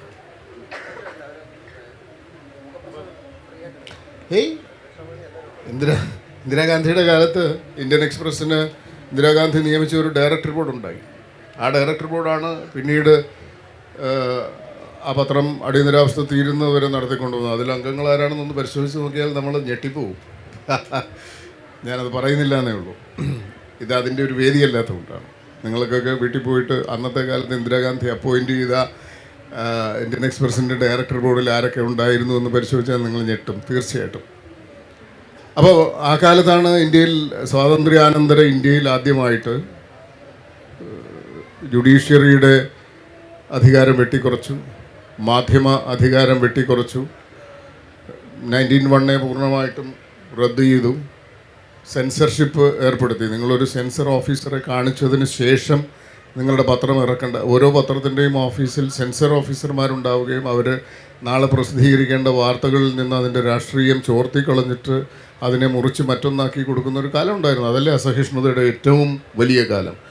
ഞാൻ പറയുന്ന അസഹിഷ്ണുത, ഞാൻ സിനിമ എഴുതാൻ തുടങ്ങിയ എല്ലാ കാലത്തും ഞാൻ സെൻസർ ബോർഡിനോട് ഫൈറ്റ് ചെയ്തിട്ടാണ് ഓരോ എൻ്റെ മഹത്തായ രാഷ്ട്രീയ സിനിമകളായതുകൊണ്ടല്ല, ആ കാലത്ത് ഞാൻ പറഞ്ഞ സിനിമകളിൽ ചില കാര്യങ്ങൾ ഒരുപക്ഷെ സഹിക്കാൻ പറ്റാത്തതുകൊണ്ട്.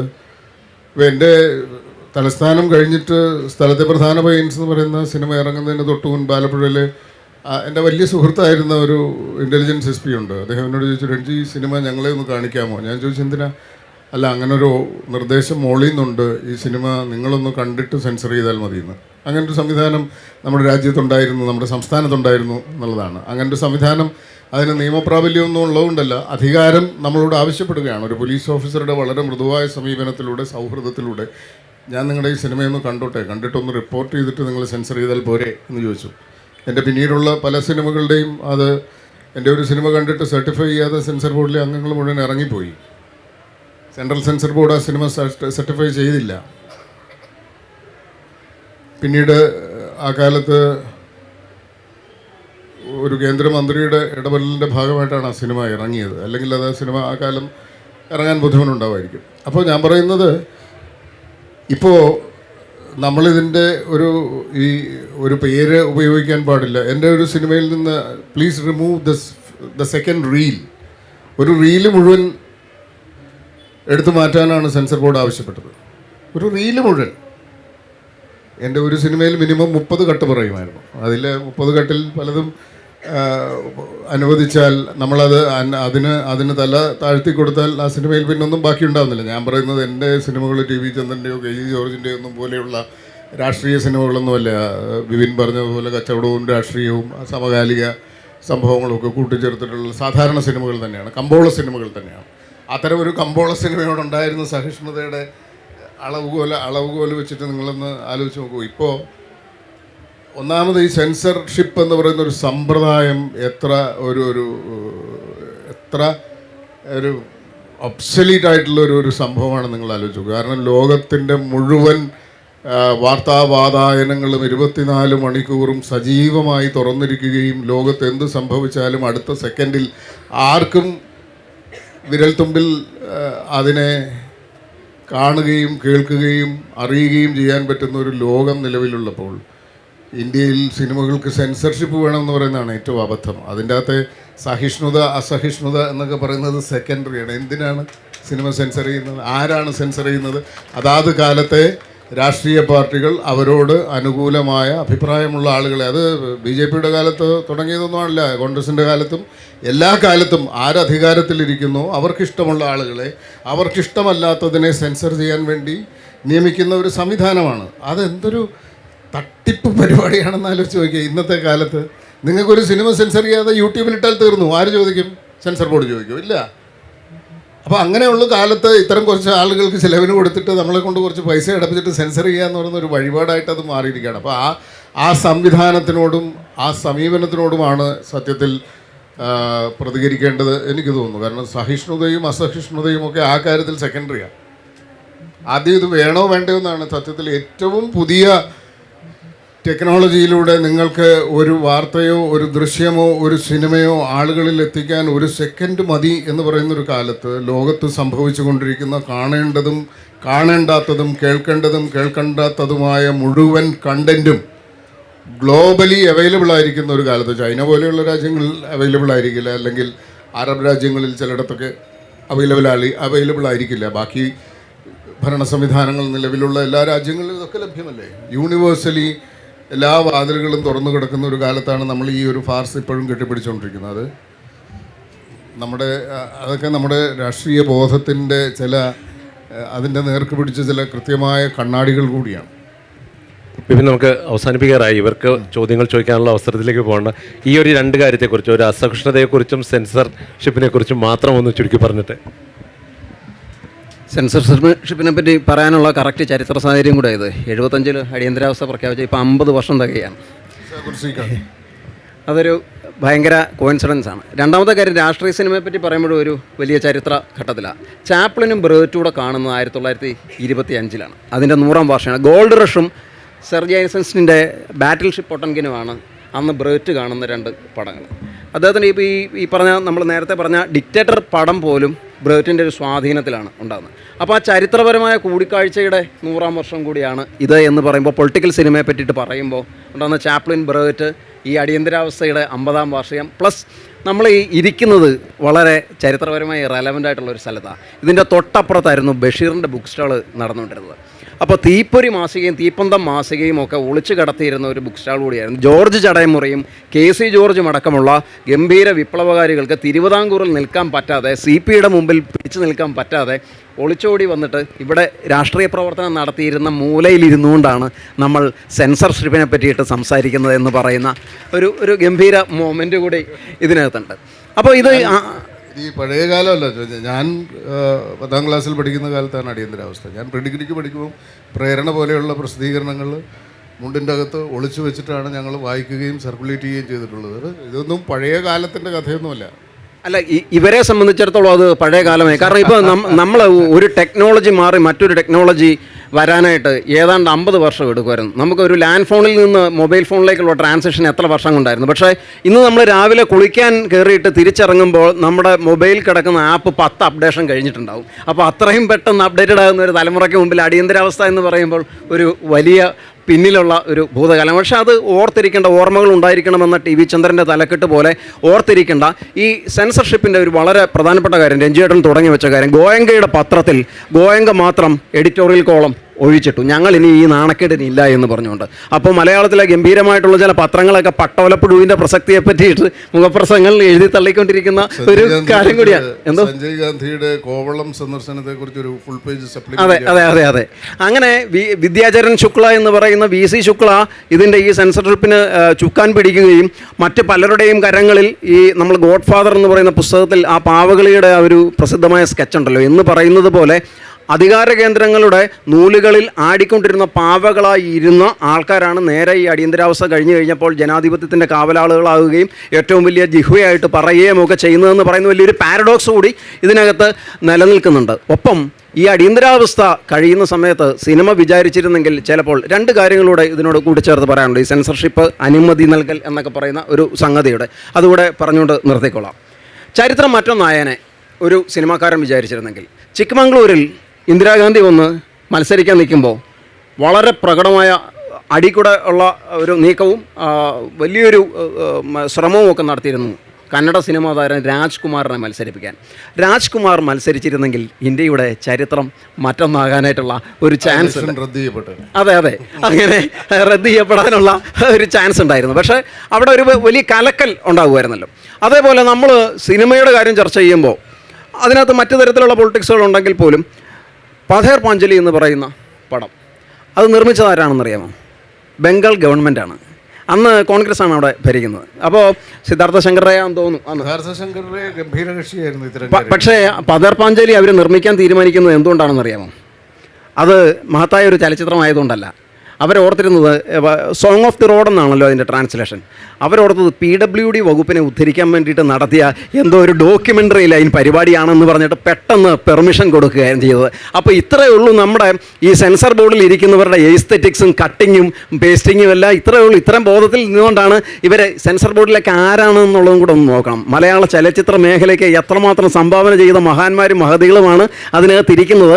അവരുടെ ഭാവുകത്വം എന്താണ് എന്നുള്ളതുകൂടെ ചെക്ക് ചെയ്യുമ്പോൾ നമുക്ക് ഈ സെൻസർഷിപ്പിൻ്റെ അല്ലെങ്കിൽ ഇത്തരത്തിലുള്ള കരിനിയമങ്ങളുടെ ഇത്തരത്തിലുള്ള മണ്ടത്തരത്തിൻ്റെ അപഹാസ്യമായിട്ടുള്ള നിയമങ്ങളുടെ പരിഹാസ്യത എത്രത്തോളമെന്ന് പിടികിട്ടും എന്ന് പറഞ്ഞുകൊണ്ട് നിങ്ങളുടെ ചോദ്യങ്ങളിലേക്ക്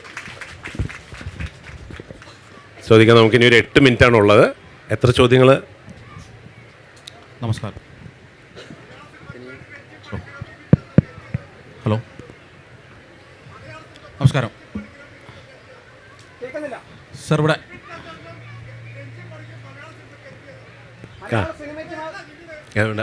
ഇവിടെ നിന്ന് ചോദിക്കാം. ചോദിച്ചോ, കൊടുത്തോളൂ, മൈക്ക് കൊടുത്തു. നമസ്കാരം സർ.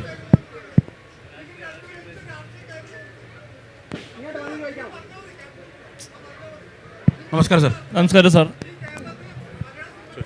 ചോദിച്ചോ സർ, ചോദ്യം ചോദിച്ചോളൂ. നമസ്കാരം. നമസ്കാരം സാർ.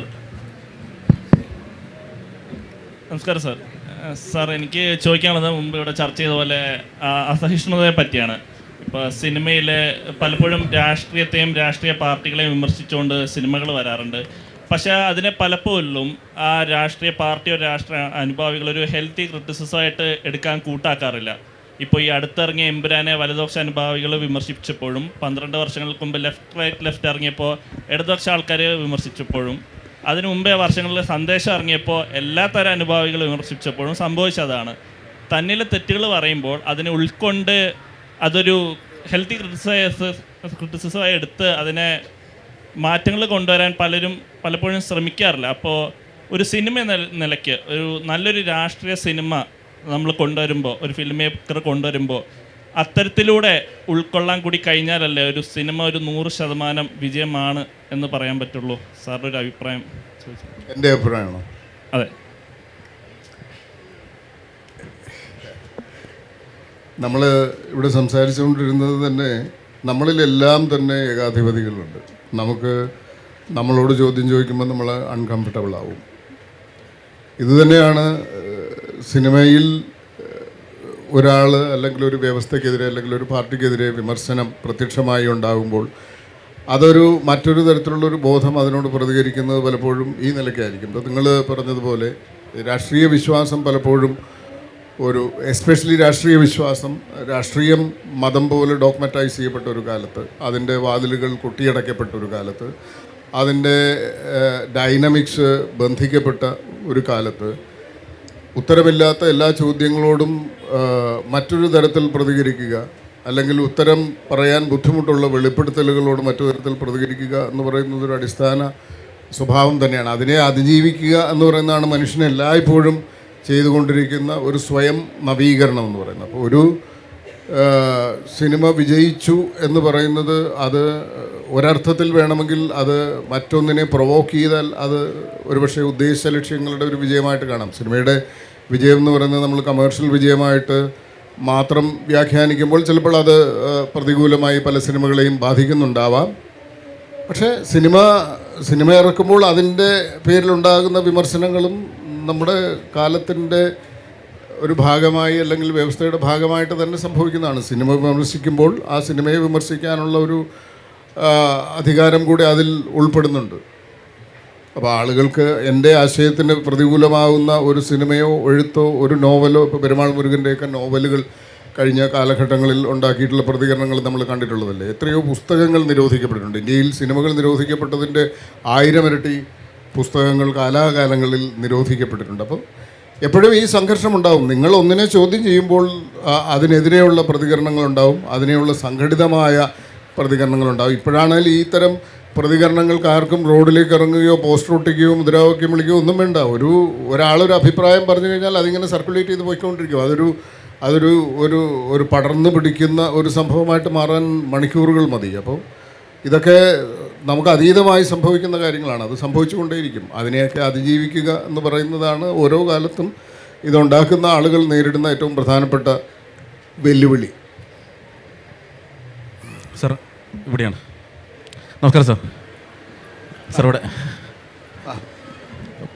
വലതുപക്ഷ ഇടതുപക്ഷ രാഷ്ട്രീയത്തെ നിശിതമായി വിമർശിച്ചുകൊണ്ടുള്ള നിരവധിയായിട്ടുള്ള സിനിമകൾ കേരളത്തിൽ ഇറങ്ങിയിട്ടുണ്ട്. പക്ഷെങ്കിൽ ഈയിടെയായി പലതും സെൻസർഷിപ്പ് സാർ പറഞ്ഞ പോലെ തന്നെ അതുമായിട്ട് ബന്ധപ്പെട്ട് പല പ്രശ്നങ്ങളും നേരിടുന്നുണ്ട്. ഇപ്പം നിലവിൽ ഷെയ്ൻ നിഗത്തിൻ്റെ ഒരു സിനിമ 2 വാക്കിൻ്റെ പേരെ ഹൈക്കോടതിയിൽ പ്രദർശനാവസ്ഥ പോയിക്കൊണ്ടിരിക്കുകയാണ്. സംഘം കാവലുണ്ട്. ഈ 2 വാക്ക് കാരണമാണ് ആ സിനിമ ഇപ്പം ഹൈക്കോടതിയിലുള്ളത്, പ്രദർശന അനുമതി തേടിക്കൊണ്ട്. അപ്പോൾ ഈ ഒരു രാഷ്ട്രീയ കാലാവസ്ഥയിൽ ഇനി ഉള്ള കേരളത്തിലെ രാഷ്ട്രീയ സിനിമകളുടെ ഭാവി, അതോടൊപ്പം രഞ്ജി പണിക്കർ എന്ന നിർമ്മാതാവും കഥാകൃത്തും ഇത്തരം ഒരു സിനിമ എടുക്കാൻ ഇനി ധൈര്യപ്പെടുമെന്നുള്ളതാണ്.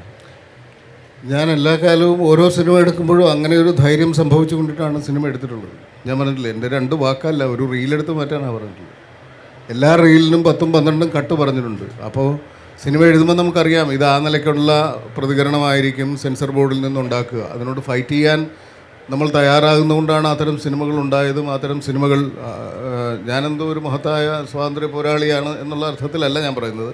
എൻ്റെ സിനിമകൾ എല്ലാം തന്നെ ഞാൻ നല്ലതുപോലെ ഫൈറ്റ് ചെയ്തിട്ടാണ് അത് ജനങ്ങൾക്ക് മുന്നിൽ ഈ അവസ്ഥയിലെത്തിയിട്ടുള്ളത്. നിങ്ങൾ അതിൻ്റെ അകത്ത് മ്യൂട്ട് ചെയ്ത സംഭാഷണങ്ങൾ, അതിൻ്റെ അകത്തുനിന്ന് വെട്ടിമാറ്റപ്പെട്ടിട്ടുള്ള സംഭാഷണങ്ങളൊക്കെ പരിശോധിച്ചാൽ പരിക്കില്ലാത്ത ഒരു 50 വെട്ടെങ്കിലും ഇല്ലാത്ത ഒരു സിനിമയും ഞാൻ എഴുതിയിട്ടില്ല. നിങ്ങളൊരു സിനിമ എഴുതുമ്പോൾ അതൊരു സ്ട്രഗിളും ഒരു ഫൈറ്റും അതൊരു പ്രതിരോധവും ഒരു പ്രതികരണവും ഒക്കെയാണ്. അത് ഓരോ കാലത്തും അതാത് ഗവൺമെൻറ്റുകൾ നിശ്ചയിക്കുന്ന മാനദണ്ഡങ്ങൾ. ഇപ്പോൾ ഗവൺമെൻറ് അല്ല എന്ന് തോന്നുന്നു എനിക്ക്. കാരണം ഗവൺമെൻറ്റിൻ്റെ ഒരു സെൻസിബിലിറ്റിക്കും വളരെ താഴെയായിട്ടുള്ള ഒരു സെൻസിബിലിറ്റിയിലാണ് നമ്മുടെ കേന്ദ്ര സെൻസർ ബോർഡും ഒക്കെ പ്രവർത്തിക്കുന്നതും അവർ ഇഷ്യൂ ചെയ്യുന്നത്. ഇപ്പം ഞാൻ പറയാം, ഞാനിത് മുൻപും പറഞ്ഞിട്ടുണ്ടെന്ന് തോന്നുന്നു. ദ കിങ് എന്ന് പറയുന്ന ഞാൻ എഴുതിയ ഒരു സിനിമയുടെ റിലീസിൻ്റെ സമയത്ത് തലസ്ഥാനം മുതൽ പുതിയ ഗൈഡ് ലൈൻസ് ഇങ്ങനെ വന്നുകൊണ്ടിരിക്കും. നായിക നടക്കുമ്പോൾ ഇടുപ്പിളകുന്നത് അനുവദനീയമല്ല എന്ന് പറഞ്ഞു. ലോകത്ത് ഏത് സ്ത്രീ നടന്നാലും ഏത് പുരുഷൻ നടന്നാലും പല അർത്ഥത്തിൽ പല താളത്തിൽ ഇടുപ്പിളകുക എന്ന് പറയുന്നത് ഇതൊരു മനുഷ്യൻ്റെ അപ്പർ ബോഡിയും ലോവർ ബോഡിയും ചേരുന്ന ഒരു സന്ധിയാണ്. അത് ഇളകാതെ എങ്ങനെ നടക്കാൻ പറ്റുക? അപ്പോൾ അത്തരം എല്ലാ കാലത്തും ഇതെല്ലാം മണ്ടത്തരങ്ങളാണ്. അതിനെക്കുറിച്ചാണ് ഞാൻ ആദ്യം തന്നെ സെൻസർഷിപ്പിനെ കുറിച്ച് പറഞ്ഞപ്പോൾ സംസാരിച്ചത്. കാലാകാലങ്ങളിലുണ്ടാകുന്ന മണ്ടൻ ഗൈഡ് ലൈനുകൾ നടപ്പിലാക്കുക എന്ന് പറയുന്നൊരു വലിയ ഭാരമാണ് പലപ്പോഴും. അതിനോട് ഫൈറ്റ് ചെയ്യുക മാത്രമേ ഉള്ളൂ. നമ്മുടെ രാജ്യത്ത് നിങ്ങൾക്ക് കോടതിയിൽ പോകാനുള്ളൊരു ഓപ്ഷൻ ബാക്കിയുള്ള ഒരു രാജ്യമാണിത്. ആത്യന്തികമായി നമ്മൾ ഒരു കടമ്പ കടന്ന് മറ്റൊന്നിലേക്ക് എത്താൻ പോകുന്ന ഒരു ജനാധിപത്യ വ്യവസ്ഥിതി നമ്മുടെ രാജ്യത്ത് ഇപ്പോഴും ബാക്കി നിൽക്കുന്നതുകൊണ്ടാണ് പല തീരുമാനങ്ങളെയും നീതിന്യായ വ്യവസ്ഥ പ്രതിരോധിക്കുകയും പലതിനെയും നിഷേധിക്കുകയും പലതിനെയും അനുവദിക്കാതിരിക്കുകയും ഒക്കെ ചെയ്യുന്നുണ്ട്. അപ്പോൾ അത് കോടതി അത് പരിഗണിക്കുകയല്ലേ. കോടതി അതിനെക്കുറിച്ചൊരു കമൻറ്റും പറഞ്ഞല്ലോ കൃത്യമായിട്ട്. സാറിൻ്റെ ഒരു ചോദ്യത്തോടുകൂടി നമുക്ക് ഈ ചർച്ച അവസാനിപ്പിക്കാം. Good evening sir. താങ്കളുടെ രാഷ്ട്രീയ എല്ലാ ചോദ്യവും എന്നോട് ചോദിക്കാൻ പറ്റത്തില്ല. ഒരു ചോദ്യം ബിപിൻ ചന്ദ്രനോട് കുറിച്ച് പൊതുവായിട്ടുള്ള ചോദ്യമാണ്. താങ്കളുടെ ഏറ്റവും രാഷ്ട്രീയ ചിത്രങ്ങൾ എന്നെ ഏറ്റവും കൂടുതൽ സ്വാധീനിച്ചൊരു സിനിമ എന്ന് പറയുന്നത് ഏതാണ്ട് 4 നൂറ്റാണ്ട് മുമ്പ് ഇറങ്ങിയ പത്രം എന്നൊരു സിനിമയാണ്. മനോരമയുടെ ഫ്ലോറിൽ താങ്കൾ ഇരിക്കുമ്പോൾ തന്നെ അത് ചോദിക്കേണ്ടി വരുന്നു. മനോരമയ്ക്ക് എന്നെ അവരുടെ ഒരു വേദിയിൽ ഒരു കസേരയിട്ട് ഇരുത്താൻ തോന്നിയത് എന്തുകൊണ്ടാണ്? അല്ല, ഇത് അതാണ് മനോരമ എന്നുള്ളതുകൊണ്ടാണ്. സത്യമാണ്. അത് ഐറണിയല്ല. ഞാൻ ഉദ്ദേശിച്ചത് അല്ല, മനോരമയിൽ ഞാൻ പത്രം സിനിമയ്ക്ക് ശേഷം ഞാൻ മനോരമയിൽ പോയിട്ടുണ്ട്. മനോരമയുടെ ചീഫ് എഡിറ്ററെ നേരിട്ട് കണ്ടിട്ടുണ്ട്. മനോരമ എല്ലാ കാലവും ഞാൻ ഏതെങ്കിലും ഒരു ഫംഗ്ഷനിൽ പങ്കെടുത്താൽ ചിലപ്പോൾ അതിൻ്റെ ഒരു പടമടിക്കാറുണ്ട്. അതൊക്കെ എനിക്ക് തോന്നുന്നത് കാലം മായ്ക്കുന്ന പരിഭവങ്ങളൊക്കെ തന്നെ ആയതുകൊണ്ടായിരിക്കുമല്ലോ എന്നെ ഇങ്ങനെ ഒരു വേദിയിൽ, മനോരമയുടെ വേദിയിൽ ഞാൻ ആദ്യമായിട്ടല്ല വന്നിരിക്കുന്നത്. മനോരമയ്ക്ക് എന്നോട് സ്ഥായിയായ ഒരു ശത്രുത ഉണ്ടായിരുന്നെങ്കിൽ ഞാൻ ആ കഥ കൂടെ പറയട്ടെ. ഏതാ ഇന്റർവ്യൂവിന് പോയത്? അത് വേണ്ട, അത് നമ്മളൊരു സ്വയം പോക്കുന്ന പോലെ ആയി. അതൊക്കെ ഞാൻ ഏത് വർഷം 1900 അല്ല എങ്കിലും അത് ഈ കാലം വായിക്കാത്ത പരിഭവങ്ങളില്ലെന്ന് പറയുന്ന പോലെ 81 ഞാൻ മനോരമയിൽ ടെസ്റ്റ് എഴുതി ഇൻ്റർവ്യൂ ടെസ്റ്റ് എഴുതി പാസ്സായി സെക്കൻഡ് റാങ്ക് വന്ന ആളാണ്. പിന്നെ അതിനപ്പുറത്തേക്കുള്ള കടമ്പകൾ കടന്നു പോയില്ല. അതിനൊക്കെ ഓരോ കാരണങ്ങളും. ഞാൻ പറയുന്നത് മനോരമയ്ക്ക് മനോരമയുടെ നിലപാടും എനിക്ക് എൻ്റെ നിലപാടുമുണ്ട്. അതിനെ പരസ്പരം അംഗീകരിക്കാൻ കഴിയുന്ന ഒരു സാഹചര്യം എനിക്കും മനോരമയ്ക്കും ഉണ്ടാകുന്നതുകൊണ്ടായിരിക്കുമല്ലോ എന്നെ വിളിക്കുന്നത്. ചോദ്യം ആക്ച്വലി അതല്ല ഉദ്ദേശിച്ചത്. അന്നത്തെ അവസ്ഥയിൽ ഞാൻ തെറ്റിദ്ധരിച്ചതാണ്. ഞാൻ ഇത്രയും ഒന്നും പറയേണ്ട കാര്യമില്ലായിരുന്നു അല്ലേ? അതൊന്ന് വ്യക്തമായിട്ട് ചോദിച്ചിരുന്നെങ്കിൽ എൻ്റെ ഈ സന്നിഗ്ധാവസ്ഥയിൽ. കാൽനൂറ്റാണ്ട് മുമ്പാണ് ആ സിനിമ ഇറങ്ങിയത്. അപ്പം അന്നത്തെ മനോരമ മാത്രമല്ല, എല്ലാ പത്രങ്ങളും മാധ്യമങ്ങളെയും ഇതാക്കിയത്. അപ്പം മാധ്യമ സ്വാതന്ത്ര്യം, പത്രസ്വാതന്ത്ര്യം എന്നൊക്കെ പറയുന്നത് അന്നത്തെ അവസ്ഥയിൽ നിന്ന് എൻ്റെ പേഴ്സണൽ അഭിപ്രായത്തിൽ ഇന്ന് വളരെ മോശപ്പെട്ട അവസ്ഥയിൽ നിൽക്കുമ്പോൾ ഈ പത്രം എന്ന സിനിമയ്ക്ക് ഇന്നൊരു തുടർച്ചയ്ക്ക് സ്കോപ്പ് ഉണ്ടോ, അതോ ഈ കാൽനൂറ്റാണ്ടിലേക്ക് പത്രങ്ങളുടെ മാധ്യമ സ്വാതന്ത്ര്യ അവസ്ഥ, രാഷ്ട്രീയ ഇടപെടലൊക്കെ അവസ്ഥ ബെറ്റർ ആയിരുന്നാണ് നമുക്ക് തോന്നുന്നത്? ഇല്ല, അങ്ങനെ ഒരു തുടർച്ചയ്ക്ക് സ്കോപ്പ് ഉണ്ടോ എന്നൊന്നും ഞാൻ ചിന്തിച്ചിട്ടില്ല. ആ സിനിമ ആ സിനിമയാണ്. അതിന് പുതിയ കാലത്തിൽ ചിലപ്പോൾ ഞാൻ തന്നെ എഴുതണമെന്നൊന്നും ഇല്ലല്ലോ. എല്ലാ കാലത്തും മാധ്യമങ്ങൾ സിനിമയുടെയും സിനിമ മാധ്യമങ്ങളുടെയും ഒക്കെ ഇതിൻ്റെയൊക്കെ കോമൺ ഫ്രെയിംസ് ഓഫ് റെഫറൻസസ് ഉണ്ട്. അതൊക്കെ ഏതെങ്കിലുമൊക്കെ അർത്ഥത്തിൽ അങ്ങോട്ടും ഇങ്ങോട്ടും ഒക്കെ കൊടുക്കൽ വാങ്ങലുകൾ ഉണ്ടാവും, വിമർശനങ്ങൾ ഉണ്ടാവും, ഒക്കെ ഉണ്ടാവും. പത്രം എന്ന് പറയുന്ന സിനിമയുടെ ഒരു രണ്ടാം ഭാഗമൊന്നും തീർച്ചയായിട്ടും ഞാൻ ആലോചിക്കുന്നില്ല, ആലോചിക്കാൻ സാധ്യതയുമില്ല. അതല്ല ഇപ്പോൾ എൻ്റെ ആവശ്യം അതല്ല. ഇത് എനിക്കും കൂടെ തോന്നുമ്പോഴാണല്ലോ ഞാൻ വീണ്ടും അടിവരയിട്ട് പറയുന്നത്, ഞാൻ കച്ചവട സിനിമകൾ മാത്രം എഴുതിയിട്ടുള്ള ഒരാളാണ്. അപ്പോൾ അതിൻ്റെ എല്ലാ സാധ്യതകളും പരിഗണിച്ച് തന്നെയായിരിക്കും ഞാൻ സിനിമ എഴുതുന്നത്. ഞാൻ മലയാള സിനിമയ്ക്ക് എന്ത് ചെയ്തു എന്ന് പുറത്തു നിന്നൊരു ചോദ്യം. ഞാൻ മലയാള സിനിമയ്ക്ക് എന്തെങ്കിലും ചെയ്തു, ഞാൻ എനിക്ക് വേണ്ടി പണിയെടുത്ത് ജീവിക്കുകയായിരുന്നു. കാരണം സിനിമ എൻ്റെ ഉപജീവന മാർഗവും എൻ്റെ തൊഴിലുമാണ്. ഞാൻ മലയാള സിനിമയ്ക്ക് എന്തെങ്കിലും മഹത്തായ സംഭാവന ചെയ്തു എന്ന് പറഞ്ഞാൽ എന്നേക്കാൾ വലിയൊരു വിഡ്ഢി ലോകത്തില്ല എന്ന് വേണം കാണാൻ. എനിക്ക് പണി സിനിമയിലായിരുന്നു. ഞാൻ ആ പണിയെടുത്തു. അത് കുറേ ആളുകൾക്ക് ഇഷ്ടപ്പെട്ടു. അതുകൊണ്ട് ഞാൻ സിനിമ കൊണ്ട് ജീവിച്ചു, എൻ്റെ മക്കളെ പഠിപ്പിച്ചു, എൻ്റെ ഭാര്യയ്ക്കും മക്കൾക്കും ചിലവിന് കൊടുത്തു എന്നുള്ളതിൽ കവിഞ്ഞാൽ എൻ്റെ ഒരു സംഭാവനയും മലയാളത്തിൻ്റെ സിനിമയുടെ ചരിത്രത്തിൻ്റെ ഏതെങ്കിലും ഒരു ഏടിൽ ഒരു വാക്കുകൊണ്ടോ ഒരു വരി കൊണ്ടോ പരാമർശിക്കപ്പെടാൻ പോകുന്നത്ര മഹത്താണ് എന്ന് വിശ്വസിക്കുന്ന ഒരു വിഡ്ഢിയല്ല ഞാൻ. അതാണ് ഞാൻ എന്തു ചെയ്തു എന്ന ചോദ്യത്തിൻ്റെ ഉത്തരവാദമാണ്. ഞാനൊന്നും ചെയ്തിട്ടില്ല. അങ്ങനെ ഒരു ചോദ്യം, ഒരു ഇരട്ട ചോദ്യമായിരുന്നുകൊണ്ട് ഇത് തന്നെയാണ് അതിനോട് സപ്ലിമെൻ്റ് ചെയ്ത് പറയാനുള്ളത്. നമ്മൾ പലപ്പോഴും നമുക്കെല്ലാം ഉള്ളിലൊരു വിപ്ലവകാരി ഉണ്ട്. ഈ വിപ്ലവകാരി വളരെ രൂക്ഷമായിട്ടുള്ള ചോദ്യങ്ങൾ ചോദിക്കും. ക്ഷോഭത്തിൽ നിങ്ങൾ എന്ത് ചെയ്തു എന്നുള്ള സംഗതിയൊക്കെ ചോദിക്കും. അപ്പോൾ നമുക്ക് തിരിച്ച് നമ്മളോട് ചോദിക്കാനുള്ള ഒരു ചോദ്യം, ഞാൻ എന്ത് ചെയ്തു എന്ന് പറയുന്നത് തിരിച്ചൊരു ചോദ്യം. നമ്മൾ ഇങ്ങനെ ഒരു വിരൽ ചൂണ്ടുമ്പോൾ 3 വിരലുകൾ ഇങ്ങോട്ട് നിൽക്കുന്നുണ്ട് എന്ന് പറയുന്ന ഒരു സംഗതിയാണ്. നമ്മളെല്ലാം ഹോട്ടലിൽ നിന്ന് ഭക്ഷണം കഴിക്കും. എത്രയോ മായം നിറഞ്ഞിട്ടുള്ള ഭക്ഷണം നമ്മൾ ഒരു പരാതിയും കൂടാതെ വിഴുങ്ങി. നിങ്ങൾ എന്തുകൊണ്ട് അവിടെ ബോംബ് പൊട്ടിച്ചില്ല, എന്തുകൊണ്ട് മുതലാളിയുടെ കുത്തിന് പിടിച്ചില്ല എന്ന് ചോദിച്ചു കഴിഞ്ഞ് കഴിഞ്ഞാൽ നിങ്ങൾ പേടിച്ചിട്ട് പിടിച്ചില്ല എന്നുള്ളതാണ്. അപ്പോൾ പേടിക്കാതെ നമുക്ക് പറയാൻ പറ്റുന്ന ചില വേദികളിൽ ചിലപ്പോൾ നമ്മൾ പറയും. ഭീരുവായിട്ടുള്ള നമ്മുടെ കുടുംബത്തിൻ്റെ കാര്യങ്ങൾ മാത്രം നോക്കി എൻ്റെ ഭാര്യയും തട്ടാനും മാത്രം ജീവിച്ചിരുന്നാൽ മതി എന്ന് പറയുന്ന സ്വാർത്ഥ ചിന്തയിലൊക്കെ ജീവിക്കുന്ന ആൾക്കാർ തന്നെയാണ് നമ്മൾ ഈ ചെളിക്കകത്ത് ഇമ്മേഴ്സ്ഡ് ആണ്. നമ്മൾ ഈ സ്വാർത്ഥതയുടെ ചെളിക്കകത്ത് ഇമ്മേഴ്സ്ഡ് ആണ്. എങ്കിലും പറ്റുന്ന ഇടങ്ങളിൽ പറ്റാവുന്നത് പോലെ ഈ കറ കഴുകിക്കളഞ്ഞിട്ട് പോകാനായിട്ടുള്ള ഒരു ശ്രമം നടത്തുന്നു. അത്രമാത്രം ലളിതമായിട്ടുള്ളൊരു ജീവിതം നയിച്ചുകൊണ്ടിരിക്കുമ്പോൾ നമുക്ക് ആനകുതിര കാര്യങ്ങളൊന്നും ചെയ്യാനായിട്ടുണ്ടാകുകയല്ല. പിന്നെ ഈ വിപ്ലവങ്ങളൊക്കെ നമ്മൾ കുറച്ച് കഴിയുമ്പോൾ നമ്മൾ ശ്രമിച്ച് പരാജയപ്പെടുമ്പോൾ ഉണ്ടാകുന്ന നിരാശയും നമുക്കുണ്ടാകും. അങ്ങനെ ജോൺ അബ്രഹാം എന്ന് പറയുന്ന ഫിലിം മേക്കർ കോട്ടയത്തെ കോമ്രേഡ് മാസികയുടെ ഓഫീസിൽ ഒരു ദിവസം കയറി ചെന്നിട്ട് പറഞ്ഞു, നിങ്ങൾ കേരളത്തിലെ 20% ആൾക്കാരെ വിപ്ലവകാരികളാക്കി മാറ്റാൻ പറ്റുമോ? ബാക്കി 80% കാര്യം ഞാനേറ്റു. അവർ അത്ഭുതത്തെ ചോദിച്ചു, അതെങ്ങനെ? കാരണം 80% ആൾക്കാരും വെള്ളമടിക്കുന്നവരാണ്, അവരുടെ കാര്യം ഞാൻ ഏറ്റു, ബാക്കി കാര്യം നിങ്ങൾ ഏറ്റെടുക്കാമോ എന്ന്. ഇത്രയൊക്കെ നമുക്ക് പലപ്പോഴും നമ്മുടെ ജീവിതം കൊണ്ടൊക്കെ, ലളിതമായ ജീവിതം കൊണ്ട് നടത്താനൊക്കെ പറ്റൂ. പലപ്പോഴും ഒന്ന് തിരിഞ്ഞ് ഈ 3 വിരലുകളുടെ ചോദ്യം നമ്മൾ തന്നെ ചോദിച്ചു കഴിഞ്ഞാൽ പലപ്പോഴും നമ്മുടെ അങ്ങോട്ട് ചൂണ്ടുന്ന വിരലിനെ ഒന്ന് മടക്കി അതുകൂടി നമ്മുടെ നേർക്ക് തിരിക്കാനായിട്ട് പറ്റിയെന്നിരിക്കാം. നമ്മൾ അത്തരത്തിൽ ചോദിക്കുന്ന ചോദ്യങ്ങൾ സ്വയം വിമർശനാത്മകമായിട്ട് നടത്തുന്ന ചോദ്യങ്ങൾ തന്നെയായിരിക്കും ഒരു സമൂഹത്തെ മുന്നോട്ട് നയിപ്പിക്കുക എന്നുള്ളതാണ് എൻ്റെ ഒരു ചിന്ത. സിനിമയേക്കാൾ, സാഹിത്യത്തേക്കാൾ, കലയേക്കാളൊക്കെ അത്തരം ചോദ്യങ്ങൾ നമ്മളോട് ചോദിക്കുമ്പോൾ ഉത്തരങ്ങൾ തനിയെ ലഭിച്ചു തുടങ്ങും എന്നുള്ളതാണ് ലളിതമായ ഈ ജീവിതം കൊണ്ട് എനിക്ക് മനസ്സിലാക്കാൻ പറ്റിയ ഒരു സത്യം. എന്തെങ്കിലും ധർമ്മം നിർവഹിക്കാൻ സിനിമയ്ക്കുണ്ടെങ്കിൽ, ഞങ്ങളൊക്കെ എഴുതിയ സിനിമകൾ കാലഹരണപ്പെട്ടു പോയേക്കാം, പക്ഷേ അപ്പോഴും അത് കാണുന്ന ആരെങ്കിലും ഉണ്ടെങ്കിൽ എന്തെങ്കിലും ഒരു ധർമ്മം അതിന് നിർവഹിക്കാനുണ്ടാകും. ധർമ്മം നിർവഹിക്കാനുള്ള എന്ത് സാധനവും നിലനിൽക്കുക തന്നെ ചെയ്യും. ഓക്കെ, അപ്പോൾ നമുക്ക് പരസ്പരം ഉള്ള ചെളികളൊക്കെ ഒന്ന് കഴുകിക്കളയാം. കൺക്ലൂഡ് ചെയ്യാനായിട്ട് എന്താ കൺക്ലൂഡ് ചെയ്യേണ്ടത്? കാരണം ഇതൊന്നും കൺക്ലൂഷൻ ഇല്ലാത്തൊരു വിഷയമാണ് നമ്മൾ ചർച്ച ചെയ്തുകൊണ്ടിരിക്കുന്നത്. ഫുൾ സ്റ്റോപ്പോ കോമയോ ഇല്ലാത്ത മനുഷ്യരാശി നിലനിൽക്കുന്നിടത്തോളം കാലം നമ്മൾ ഇത്തരം ചോദ്യങ്ങളെ നിരന്തരം അഭിമുഖീകരിച്ചു കൊണ്ടിരിക്കും. ഇത്തരം ചർച്ചകളിലൂടെ ആർക്കെങ്കിലുമൊക്കെ പുതിയ ചില കാഴ്ചപ്പാടുകളിലേക്ക് സഞ്ചരിക്കേണ്ടി വരും.